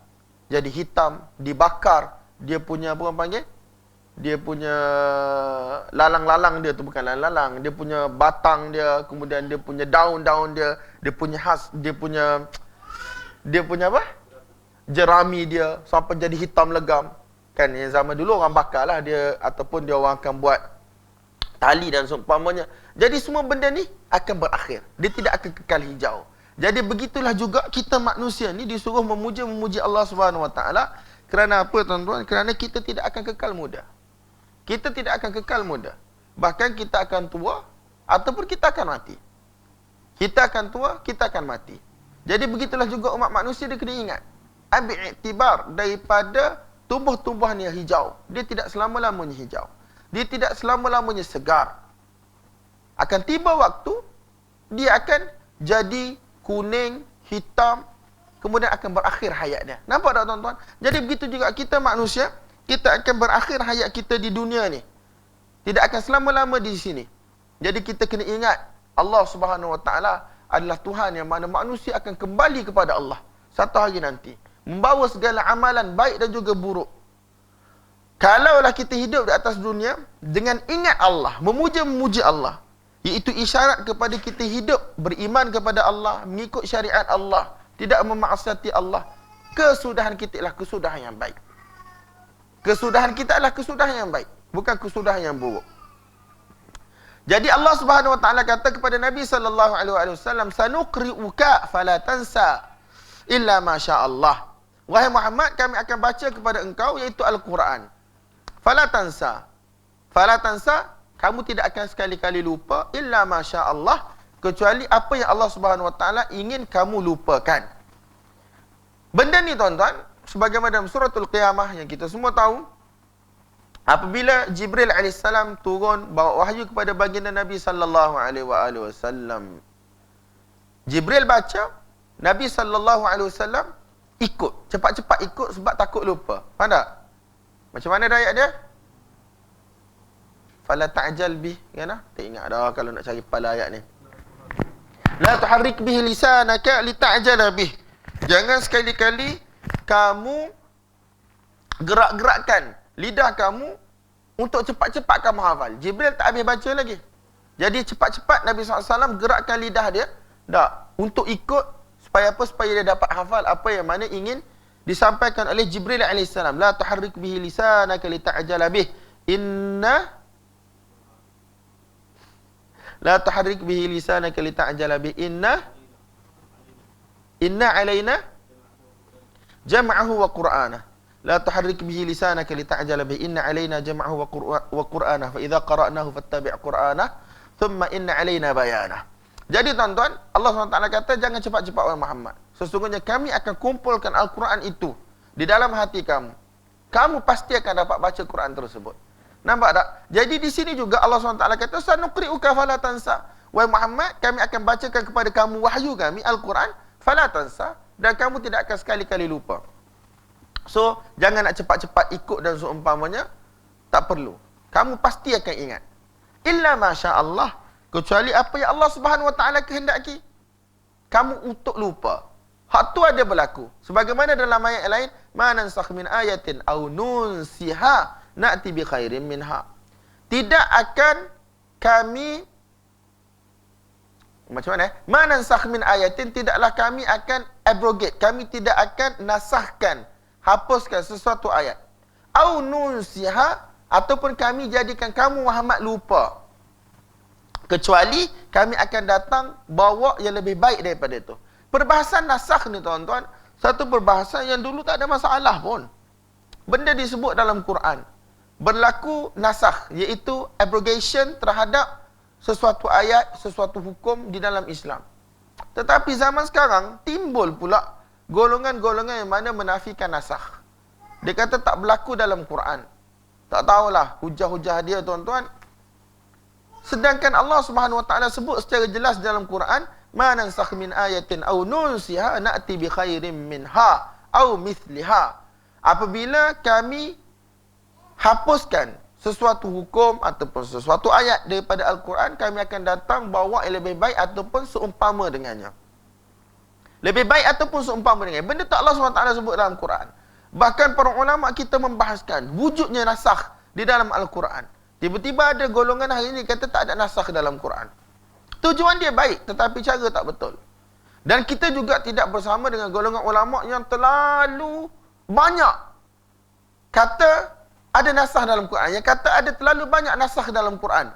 Hak tu pun kita tak setuju juga. Nasakh berlaku tetapi dengan bilangan yang begitu sikit. Ada beberapa tempat yang mana dikatakan oleh para ulama sebagai mansukh dalam Quran. Nampak tak tuan-tuan?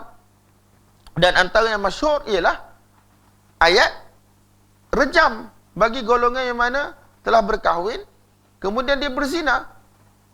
Sampaikan Umar radhiyallahu ta'ala anhu sebagaimana dalam Sahih Bukhari, dia kata, kalaulah aku tidak takut manusia akan kata Umar menambah satu ayat di dalam Al-Quran, nescaya aku akan masukkan balik ayat itu di dalam Al-Quran. Ayat itu turun, kami baca. Nabi SAW rejam dan kami juga rejam. Takut-takut satu hari nanti, bila manusia semakin jauh daripada zaman nubuah, mereka akan mengingkari hukuman rejam sebagai hukuman hudud. Zaman Umar dulu lagi, Umar kata, kalaulah tak kerana aku takut manusia kata aku tambah ayat daripada Quran, aku akan masukkan balik ayat tu. Takut-takut manusia tidak mahu berhukum dengan hukuman rejam tersebut. Dia kata tak ada dalam Quran. Umar bagi tahu tuan-tuan, ayat turun, kami baca. Rajamna wa rajama Rasulullah SAW. Nabi merejam, kami juga telah rejam. Benda ini kalau kita cek dalam Quran tak ada ayatnya. Ayat telah dimansuhkan tetapi hukum ada. Orang tanya kenapa berlaku begitu? Allah Subhanahu Wa Taala nak uji manusia. Hukum sahabat buat, Nabi buat, sahabat buat, ulama-ulama kita tulis dalam kitab-kitab fiqh. Tiba-tiba datang, kita cek. Mana tak ada. Benda ni kan Nabi beritahu dalam hadis yang masyhur, hadis Abu Daud dan seumpamanya, akan datang satu ketika manusia ni apabila datang orang bawa kepada dia hadis, dia kata apa yang kami dapati dalam kitab Allah halal, kami akan kata halal. Apa yang kami dapati dalam kitab Allah haram, kami akan kata haram. Tak sah hadis-hadis ni. Cukup dah. Jadi sekarang bila tengok dalam kitab Allah tak ada rejam. Dia kata rejam ni bukan hukum hudud, rejam bukan hukum Islam. Benda ni berlaku tuan-tuan, hari ni berlaku. Jadi nasakh ni tuan-tuan adalah satu perkara yang mana sabit daripada Quran. Ma nansakh min ayatin aw nunsiha na'ti bi khairin minha aw mithla. Alam ta'lam anna Allah ala kulli syai'in qadir. Jadi itu maksud nisyan yang pertama. Nisyan yang pertama iaitu lupa yang pertama. Lupa yang kedua iaitu lupa sementara. Benda ni berlaku pada Nabi. Bila Nabi semayang, Nabi tersangkut. Tak. Ayat Quran. Sampaikan Ubay bin Ka'ab kata, ya Rasulullah, aku ingatkan ayat itu telah dimansuhkan. Nabi kata, tak, lupa. Hak ni biasalah berlaku. Nak bagi tahu manusia, Nabi SAW ialah bashar, minal bashar. Nabi terlupa rakaat dan seumpamanya, terlupa ayat. Jadi benda tu biasa. Sanuqri'uka fala tansa, kami akan baca kepada engkau wahai Muhammad ayat-ayat kami, wahyu-wahyu kami, kamu tidak akan lupa. Illa masya-Allah, kecuali apa yang dikehendaki oleh Allah. Sama ada lupa untuk selama-lamanya sebagaimana nasakh tadi. Nampak tak? Ataupun lupa sementara. Dan nisyan, selain daripada lupa, dia juga memberi maksud tark, iaitu meninggalkan. Selain daripada maksud lupa, dia juga bawa maksud meninggalkan. Jadi tak apalah, panjang pula. Macam mana ayat? Tapi rasa macam nak cerita juga. Wa qila al-yawma nansakum kama nasitum liqa'a yawmikum hadha. Sebagai contoh, pada hari tersebut akan dikatakan kepada orang kafir, pada hari ini nansakum, kita tak boleh sebut kami lupakan kamu. Terjemahan dia bukan kami lupakan. Wa qila al-yawma nansakum kama nasitum liqa'a, wa qila al-yawma nansakum kama nasitum liqa'a yaumikum hadha. Wa qila al-yawma nansakum kama nasitum liqa'a yaumikum hadha. Pada hari ini kami akan tinggalkan kamu. Maksud di situ, hari ini kami akan tinggalkan kamu. Nansa di situ bukan kami akan lupa, sebab lupa ni dia punya konotasi macam asalnya ingat, lupa. Walaupun kalau terjemahan Melayu kita, hari ini kami akan lupakan kamu, tak ada masalah pun. Maksudnya kami akan tidak ambil endah pasal kamu. Kami tidak akan ambil berat pasal kamu. Kita boleh terjemah gitu. Tetapi dalam bahasa Arab, nasiya, yang kita selalu terjemah lupa, antara maksudnya juga adalah dengan maksud taraka, meninggalkan. Wa qila al-yawma nansakum, akan dikatakan kepada mereka, pada hari ini kami akan tinggalkan kamu dalam syurga kamu. Dalam neraka kamu. Kama nasitum liqa'a yaumikum hadha, sebagaimana kamu telah lupa. Hak tu tak apa. Terjemahan, sebagaimana kamu telah lupa akan hari pertemuan kita di sini, iaitu pada hari kiamat.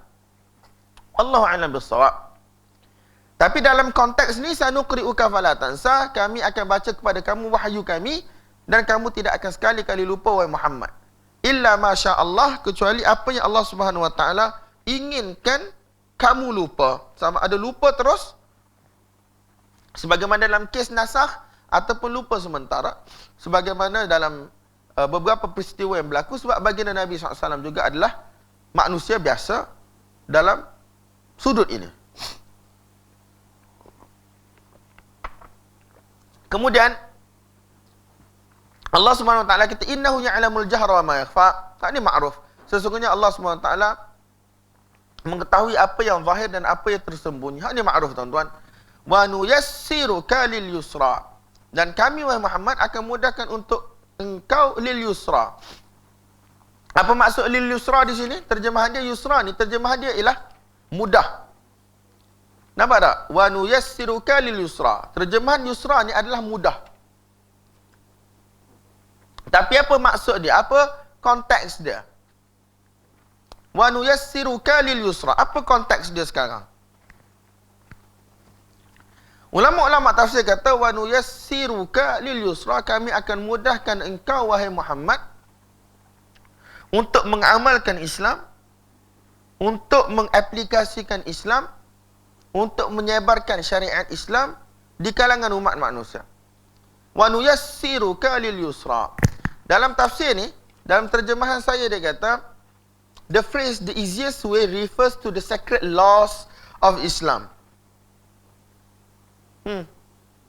Maksudnya, we will make the syariah easy for you. Kami akan mudahkan agama ni untuk kamu. Wa nuyassiruka lil yusra. Maksudnya agama ni mudah, tuan-tuan. Sedikit taklif, ada pembebanan hukum kepada manusia. Tetapi sebenarnya dia adalah kebaikan dan juga kebaikan. Perkataan syariat itu sendiri datang daripada perkataan syara'a. Syara'a, salah satu daripada maksud selain kita kata untuk buat hukum, maksud lain bagi syara'a ialah air yang mana mengalir di dalam sungai, yang mana mengalir dengan laju, mengalir dengan banyak, membuak-buak. Maksudnya benda tu banyak. Kan kalau kita tengok sungai kan tuan-tuan, kalau sungai yang luas, yang mana mengalir air dengan laju, berombak-ombak, benda tu kan kita nampak cantik. Air itu membawa kebaikan untuk manusia, tumbuh-tumbuhan, binatang ternak dan seumpamanya. Jadi begitu juga asal perkataan syariat itu adalah kebaikan yang begitu banyak yang Allah Subhanahu Wa Taala akan bagi kepada umat manusia apabila kita ikut. Wa nuyassiruka lil yusra, wahai Muhammad, kami akan mudahkan kepada engkau untuk mengikuti syariat Islam. Walaupun dalam syariat ada benda-benda yang kita nampak susah, manusia tak suka, tetapi sebenarnya di sebalik itu ialah kebaikan-kebaikan yang banyak. Dan kalau kita tengok ayat ni ialah ayat Makki, iaitu turun di Mekah sebelum hijrah. Kalau kita tengok permulaan dakwah baginda Nabi sallallahu alaihi wasallam ditentang oleh pemuka-pemuka Quraisy. Orang-orang Quraisy tidak beriman. Mereka mengazab orang-orang yang beriman, terutamanya orang-orang miskin di kalangan mereka. Jadi ini juga sebenarnya satu berita gembira daripada Allah Subhanahu Wa Taala kepada Nabi SAW supaya tidak berputus asa dengan dakwah ini. Wahai Muhammad, kesudahannya adalah untuk engkau. Sekarang memang ada aqabah, memang ada halangan, memang ada rintangan. Tetapi orang kata, behold, kamu kena jagalah. Kamu remain steadfast, kamu kena istiqamah di dalam dakwah ini. Sebab penyudahnya adalah untuk kamu. Kami akan jadikan agama ini mudah untuk kamu. Agama ini akan menjadi yang paling tinggi. Hukum hakamnya akan dilaksanakan di atas muka bumi ini. Manusia akan masuk Islam berbondong-bondong, berbondong-bondong. Sebagaimana kita baca dalam surah Idza Jaa Nasrullahi wal Fath pada minggu lepas. Berbondong-bondong, tak perlu takut. Buat kerja, yang lain-lain kami akan ambil tahu. Buat kerja, keputusannya di tangan kami. Wa nuyassiruka lil yusra, dan kami akan mudahkan kepada kau wahai Muhammad untuk menegakkan hukum hakam Allah Subhanahu Wa Taala di atas muka bumi ini. Itu satu tafsiran. Satu tafsiran yang lain, al-yusra di situ, apakah tafsiran yang lain tuan-tuan bagi al-yusra di situ?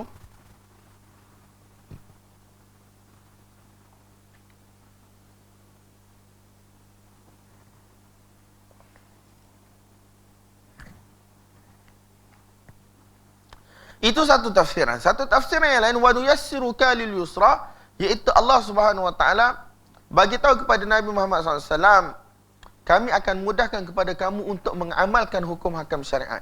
Yang tadi, kami akan mudahkan untuk kamu sebarkan syariat dan tegakkan syariat.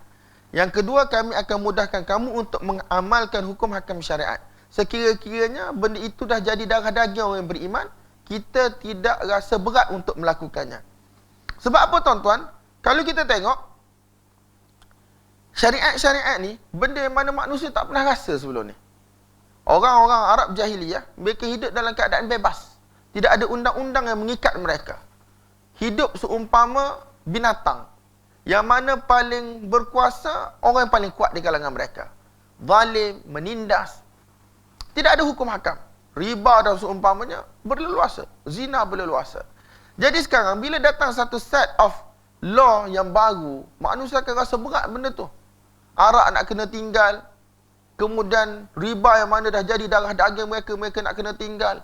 Zina yang dah jadi darah daging mereka, mereka nak kena tinggal. Tambah pula hukum-hukum yang lain. Kena puasa, kena solat, keluarkan zakat. Banyak benda tuan-tuan. Jadi benda ni, kali pertama kita tengok macam benda tu macam susah. Macam benda tu mustahil. Macam non-Muslim lah tuan-tuan. Bila dia nak masuk Islam, benda mula-mula dia fikir sunat. Susah sunat ni kalau kira. Kemudian dengan solatnya, dengan puasanya, zakatnya, tak boleh makan babinya, tak boleh tunya, tak boleh ni. Jadi dia rasa macam mana nak buat? Tak tuan-tuan. Allah SWT kata, wa nuyassiruka lil yusra.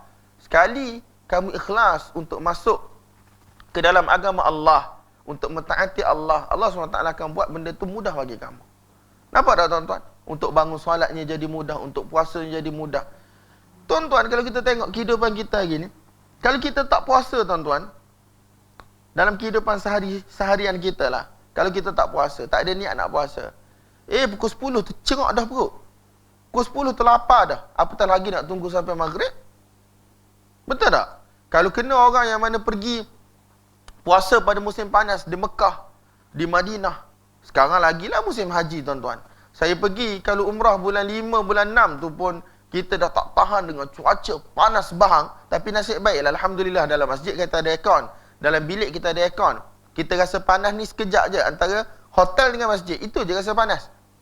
Tapi cuba tuan-tuan bayang, orang mana berkumpul di Mekah, Madinah sekarang untuk menunaikan haji. Dalam berapa hari lagi? 7-8 hari lagi orang akan mula pergi wukuf di Arafah. Sekarang, tuan-tuan. Bulan 8 ni.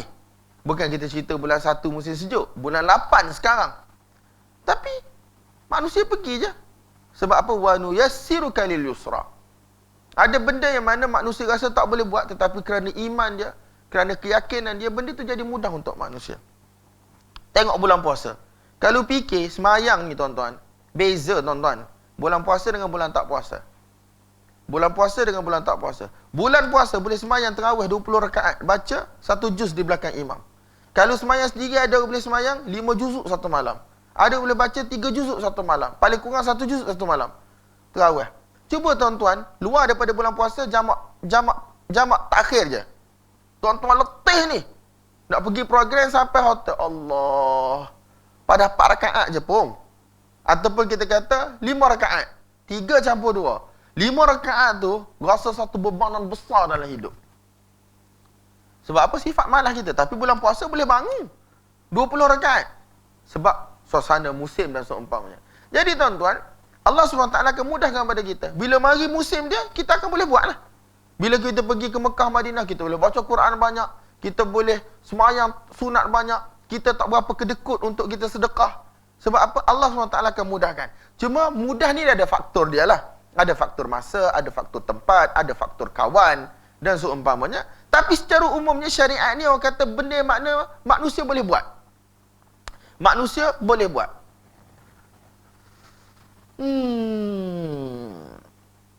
Wallahu a'lam bissawab.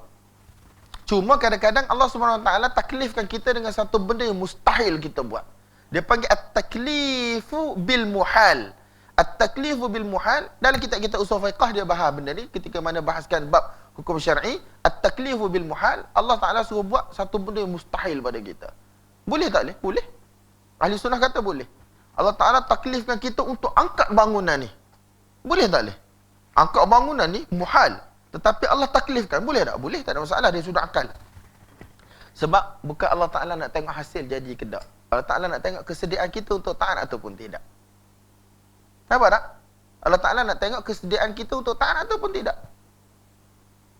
Sebab tu bila Allah SWT suruh Nabi Ibrahim AS sembelih anak dia, bukan Allah Ta'ala nak suruh sembelih. Allah Ta'ala tak berhajat kepada sembelih Ismail AS. Tetapi Allah Ta'ala nak tengok kesediaan. Allah Subhanahu Wa Ta'ala nak tengok kesediaan Nabi Ibrahim dan juga Nabi Ismail untuk taat ataupun tidak perintah Allah. Hak tu je tuan-tuan. Last sekali Allah SWT kata wa fadainahu bi dzibhin 'azim, kami ganti dengan kibas. Allah Taala nak tengok hati kita sedia ataupun tidak. Wallahu a'lam bissawab. Fadzakkir in nafa'atiz dzikra. Wahai Muhammad, teruskanlah memberi peringatan. Atas tafsir yang pertama, wa nuyassiruka lil yusra, kami akan mudahkan bagi kamu syariat dengan erti kata wahai Muhammad, tak perlu takut. Walaupun tentangan daripada penduduk Mekah, pemuka-pemuka Mekah, sekat agama kamu, Islam ni, dia pasti akan terus maju dan berkembang. Madin kasayf, dia akan terus maju. Dia akan terus maju dan berkembang. Jangan takut. Ini janji kami. Agama ini adalah agama yang mana Allah SWT redha. Agama terakhir yang Allah SWT akan pastikan menguasai bumi. Manusia akan datang kepada agama ini. So, apa yang kamu perlu buat, wahai Muhammad? Fadzakir in nafa'atiz dzikra. Kerja engkau hanya senyap adalah untuk bagi peringatan. Itu je tanggungjawab engkau. Ya ayyuhar rasul balligh ma unzila ilaika min rabbik. Wahai Nabi, sampaikanlah apa yang Allah SWT telah perintahkan kamu untuk engkau sampaikan daripada pihak Tuhan kamu. In yuha ilayya illa annama ana nadhirun mubin. Kerja aku hanya untuk menyampaikan. In alayya illal balagh. Kerja aku hanya untuk menyampaikan. Nampak tak? Sebab tu, masuk Islam tak masuk Islam orang, itu bukan kerja Nabi Muhammad sallallahu alaihi wasallam. Allah kata pada Nabi, "Fasda' bima tu'mar wa 'arid 'anil jahilin." Wahai Muhammad, buat apa yang aku suruh. Buat apa yang kamu diperintahkan dengannya. Teruskan buat dakwah. Manusia terima, manusia tak terima, hak tu bukan kerja kamu. Orang kata apa pun, kamu biarkan. Orang caci, hina, maki, kamu biarkan. Orang sakiti, tahan, sabar. Inna kafainakal mustahzi'in. Kami akan ambil kira. Kami akan ambil cara. Orang-orang yang mana telah memperolok-olokkan kamu. Kerja kamu hanya untuk menyampaikan inna fa'atiz zikra. Kalau kita tengok terjemahan, mungkin dia akan kata in di situ dengan maksud jika peringatan itu memberi manfaat. Betul tak? Terjemahan tuan-tuan yang kata apa? Terjemahan Melayu. Inna fa'atiz zikra. Dia terjemah kerana. Bagus dia terjemah kerana. Maksud dia cerdik ya.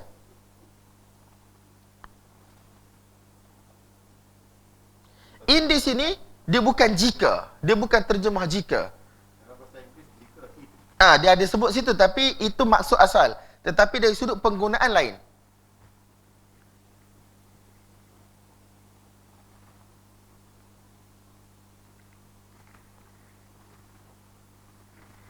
Sini dia kata, sini dia terjemah if, tetapi dalam penerangan dia kata ini bukan penggunaan asal dia. Fadzakir inna fa'ati dzikra. Dalam tafsir dia kata in di sini bukan penggunaan asal dia, iaitu dengan maksud jika. Maksudnya fadzakir inna fa'ati dzikra. Tak. Terjemahan dia yang mudah tuan-tuan ialah hendaklah kamu memberi peringatan kerana sesungguhnya peringatan itu akan memberi manfaat. Paling tak dia akan bagi manfaat kepada orang yang mana memberi peringatan. Terjemah Melayu dia kata apa sekali lagi tuan-tuan? Fadzakir inna fa'atiz dzikra, kerana sesungguhnya peringatan itu memberi manfaat. Kalau kita terjemah, hendaklah kamu bagi peringatan jika peringatan itu memberi manfaat. Tak, terjemahan dia kerana peringatan itu memberi manfaat. Paling tak peringatan itu akan bagi manfaat kepada siapa tuan-tuan? Kepada orang yang mana memberi peringatan. Fadzakir inna fa'atiz dzikra. Allah SWT suruh Nabi SAW berterusan untuk buat dakwah. Sampaikan agama. Orang terima, orang tak terima, itu cerita lain. Orang nak buat hudud, tak boleh buat hudud, itu cerita lain. Kita kena cerita pasal hudud. Parti A, parti B, dia jadikan hudud sebagai manifesto dia. Adapun untuk dapat undi ataupun lepas tu dia tak nak buat, itu cerita lain. Ramai orang duk kritik saya kan dalam Facebook. Sebab saya ni selalu sebut pasal hudud, hukum syarak, hukum syarak. Dia kata parti hak berwarna hijau tu pun tak boleh buat ada hudud. Ataupun kata, apa pergi dia jawab dapat tu hak tu kerja dia. Dia buat tu kerana Allah, buat manifesto tu kerana Allah, ataupun dia tukar manifesto tu kerana Allah, ataupun bukan kerana Allah, itu cerita dia dengan Allah. Kerja kita, ahli agama, ialah kita sampaikan apa yang Allah nak. Buat tak buat tu bukan kerja kita tuan-tuan. Kita bukan ulil amri. Kita bukan pemimpin. Tetapi kita, orang agama, sampaikan hukum Allah sebagaimana Allah kehendaki. Kita tidak ada sebarang, orang kata, maslahah dalam kehidupan kita. Nak redakan fulan ataupun tak nak redakan fulan. Itu bukan kerja kita. Kerja kita sampaikan agama sebagaimana yang Allah tanggungjawabkan. Itu sahaja. Orang suka tak suka tu cerita lain. Nampak tak tuan-tuan? Terus buat dakwah sebagaimana yang diperintahkan oleh Allah Subhanahu Wa Taala. Fadzakir inna fa'atiz dzikra. Bagi peringatan kerana sesungguhnya peringatan itu akan memberi manfaat. Sayadzakkaru man yakhsha wa yatajannabuhal ashqa alladhi yaslan naral kubra thumma la yamutu fiha wa la yahya.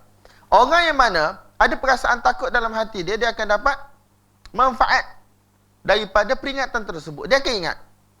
Wa yatajannabuhal ashqa, adapun orang yang mana celaka, maka dia akan menjauhi peringatan tersebut. Orang yang celaka ni, orang yang mana last kali kesudahan dia akan dihumban ke dalam neraka Allah Subhanahu Wa Taala. Alladhi yaslan naral kubra, orang yang mana akan dihumban ke dalam neraka Allah Subhanahu Wa Taala. Al-kubra maksud dia apa tuan-tuan? Yang besar. Yang paling besar. Who will enter the biggest fire? Tak tahulah lagu mana. Thumma la yamutu fiha wa la yahya, dia tidak akan hidup dan dia tidak akan mati di dalam tu. Orang kata kehidupan ni antara hidup dan mati. Nampak tak? Hidup dan mati. Tetapi ni Allah SWT kata, la yamutu fiha wa la yahya. Mati pun tidak, hidup pun tidak. Sebab dalam neraka ni tuan-tuan, dia bukan hidup dan mati. Maksudnya dia tak mati macam mana tuan-tuan? Dia akan berterusan. Kullama nadijat juluduhum baddalnahum juludan ghairaha liyadhuqul azab. Apabila segala sel-sel reseptor di tubuh badan ni hancur, hitam legam, terbakar hangus, manusia biasanya tidak akan rasa sakit lagi. Betul tak? Sebab reseptor dah tak ada. Allah SWT akan ganti dengan kulit yang baru, dengan reseptor yang baru.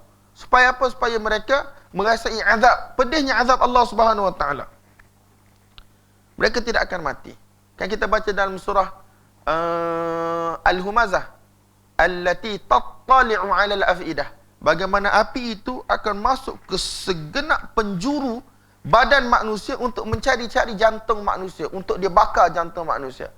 Kan kita dah bagi tahu kan minggu lepas, biasanya kalau dah kena anggota badan ni, biasanya manusia akan mati dalam kehidupan biasa ni. Tetapi dia bagi tahu api itu akan mencari-cari sehinggalah dia nak masuk ke jantung. Maksudnya kalau api dah masuk dalam rongga badan kita ni tuan-tuan, patut matilah, tapi tak mati. Itu yang nak diisyaratkan dalam ayat tersebut. Manusia tidak akan mati dalam neraka. Biasanya kata tak mati, hidup lah. Tetapi tidak dinamakan kehidupan sebab dia tak ada sebarang kesenangan.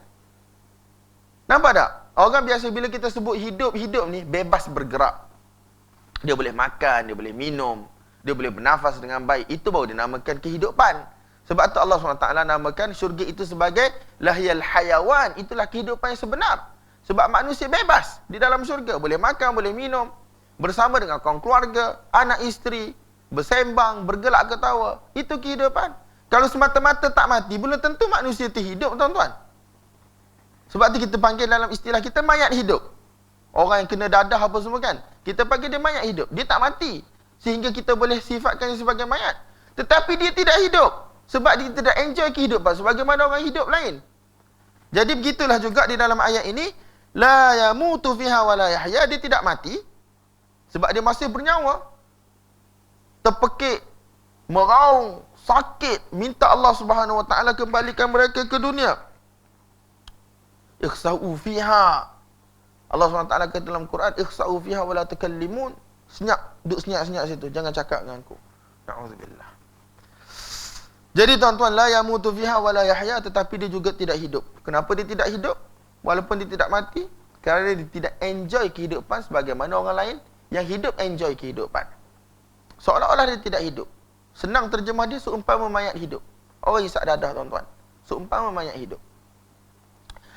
Jadi Allah Subhanahu Wa Taala kata, qad aflaha man tazakka, maka telah berjayalah orang yang mana tazakka. Tazakka atau wazan tafa'al, iaitu orang yang mana berusaha untuk membersihkan diri dia, bersihkan hati dia, bersihkan tubuh badan dia, iaitu dengan cara dia berusaha untuk berada di atas jalan yang dikehendaki Allah Subhanahu Wa Taala dari sudut imannya, dari sudut suluknya, akhlaknya, tasawufnya, dan juga dari sudut amal perbuatan lahiriah dia.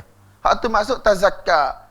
Tazakka ni untuk purify, untuk kita bersihkan, untuk kita cleanse diri kita, untuk kita bersihkan diri kita. Tapi dia melibatkan semua aspek lah yang agama nak. Dari sudut akidahnya, iman yang sempurna, tidak ada syirik, tidak ada kurafat.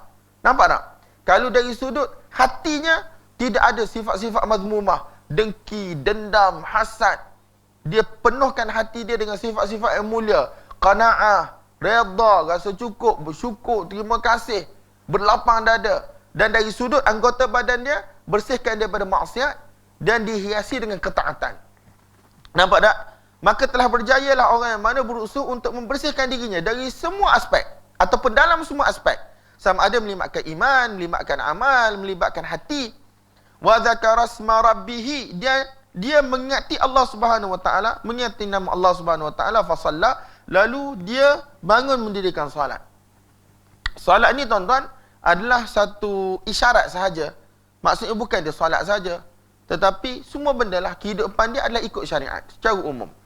Wa dzakara asma rabbih fa shalla, dia ingat nama Tuhannya dan dia bangun solat. Bal tu'thiruna al-hayatad dunya, Tapi Allah Subhanahu Wa Taala kata, kamu ni manusia ni lupa sebenarnya. Manusia ni jenis pelupa. Selepas dia hantar nabi-nabi, dia hantar kitab, diberi peringatan demi peringatan. Tanda-tanda telah dikekalkan. Tanda-tanda azab bagi umat-umat terdahulu telah dikekalkan.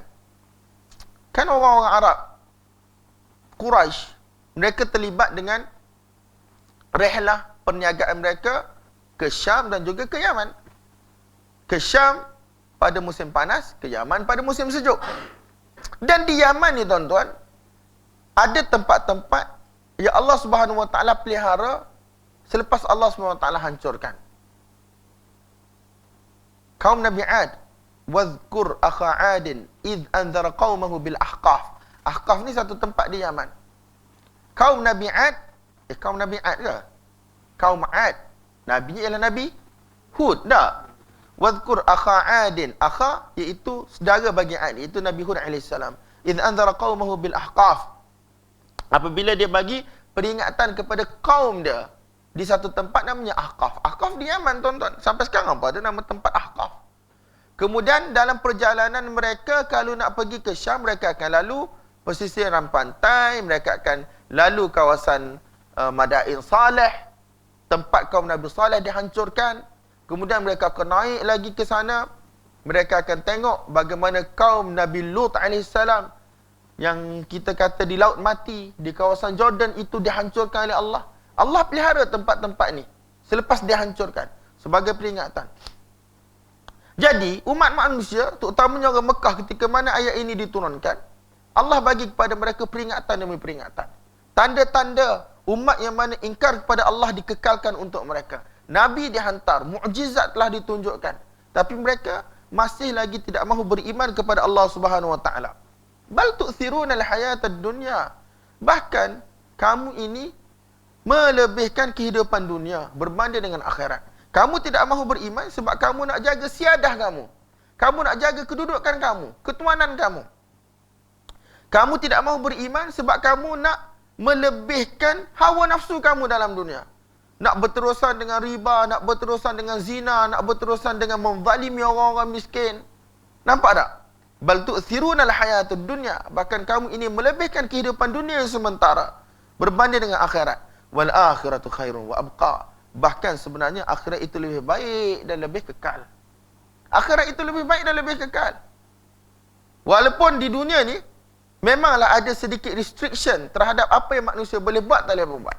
Orang Islam ni sentiasa kena tanya, benda ni Allah bagi buat ke, Allah tak bagi buat? Air ni boleh minum ke, air ni tak boleh minum? Makan ni boleh minum, boleh makan ke, makan ni tak boleh makan? Kahwin dengan orang ni boleh ke, tak boleh? Pakai macam ni boleh ke, tak boleh? Memang dalam dunia kita nampak restriction. Tetapi restriction itu adalah untuk kebaikan manusia.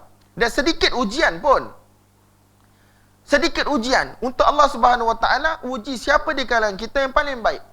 Allazi khalaqal mauta wal hayah liyabluwakum ayyukum ahsanu amala. Dan dialah Allah Subhanahu Wa Taala yang telah menciptakan kehidupan dan juga kematian untuk Allah Subhanahu Wa Taala menguji siapa di kalangan mereka yang paling baik. Siapa di kalangan kamu yang paling baik amalan dia, yang paling taat. Jadi tuan-tuan, wal akhiratu khairun wa abqa. Dan sesungguhnya akhirat itu lebih baik dan lebih kekal bagi orang yang mengetahui. Inna hadza la fi as-suhufil ula. Sesungguhnya kenyataan ini ulama berbeza pendapat. Ada yang kata dia kembali kepada wal akhiratu khairun wa abqa.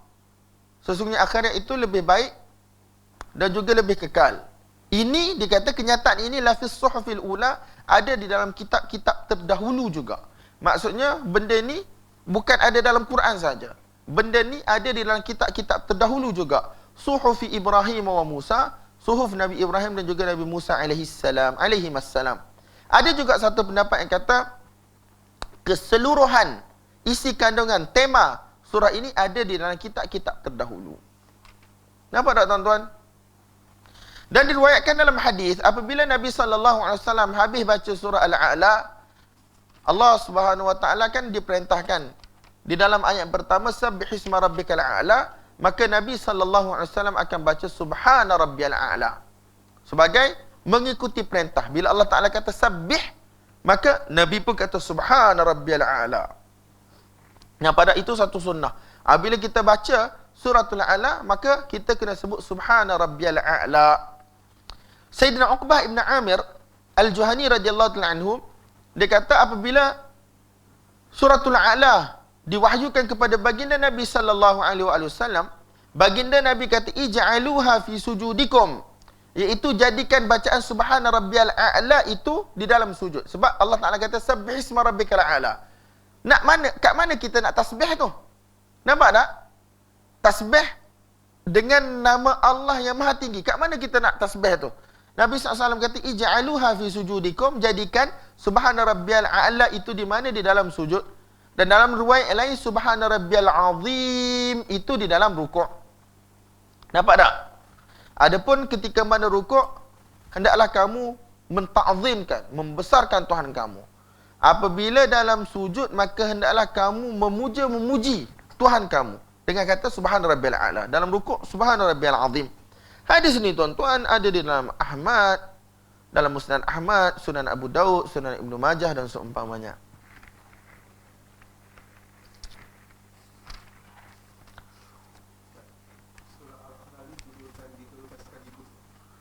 Tu saya tak tahu. Wallahu a'lam.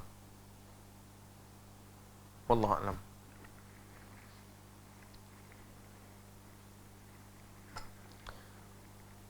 Cuma adalah setengah-setengah riwayat, tuan-tuan boleh tengok dalam tafsir Qurtubi, dia bawa apakah isi kandungan, sebahagian isi kandungan di dalam suhuf Ibrahim dan juga suhuf Musa. Antara benda yang diriwayatkan ada di dalam suhuf Nabi Musa AS. Dia kata, I'm surprised at the person who believes that he will certainly die and yet he lives happily. Macam salah je. And yet he is yang pertama, I'm surprised at the person who believes that he will certainly die and yet he lives happily. Saya tak je bunyi is. He lives happily kan. I am surprised at the person who believes in divine destiny and yet he is despondent and aggrieved. Despondent apa maksud dia? Despondent. Despondent. Sedih, murung, rasa tak puas hati. Nampak tak? I'm surprised at the person who experiences the... ni payah ni. Nak baca lagu mana ni? Tak tahulah. Of life and rise and fall of nations and yet he is content with the world. Dia tengok, secara umumnya, aku pelik tengok manusia telah menyaksikan sejarah jatuh bangunnya kerajaan dalam dunia. Nak bagi tahu bahawasanya tak ada satu benda pun kekal dalam kehidupan ni. Ada ketika kita berada di atas, ada ketika kita berada di bawah. And yet he is content with the world. Tapi dia rasa macam gembira dengan dunia yang dia ada. Seolah-olah dia akan sentiasa berada di atas. I'm surprised at the person who believes in the reckoning of the hereafter and yet he abandons good deeds. Dia tahu, yakin berlakunya hari kiamat, tetapi dia masih lagi tidak melakukan amalan kebaikan. Dia tahu bahawasanya hidup ini adalah takdir daripada Allah, tetapi dia masih lagi rasa sedih bila dia tak dapat sesuatu, bila dia terlepas sesuatu. Dia tahu bahawasanya dia akan mati, tetapi dia masih gembira dengan kehidupan dunia. Benda ini dikatakan ada di dalam suhuf Nabi Musa AS.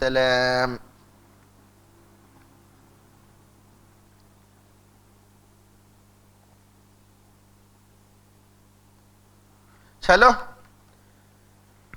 Tuan-tuan nak rehat ke dulu? Bolehlah nak gigi buat air, makan-makan roti belakang tu. Dalam 10 minit. Siap ke tuan-tuan?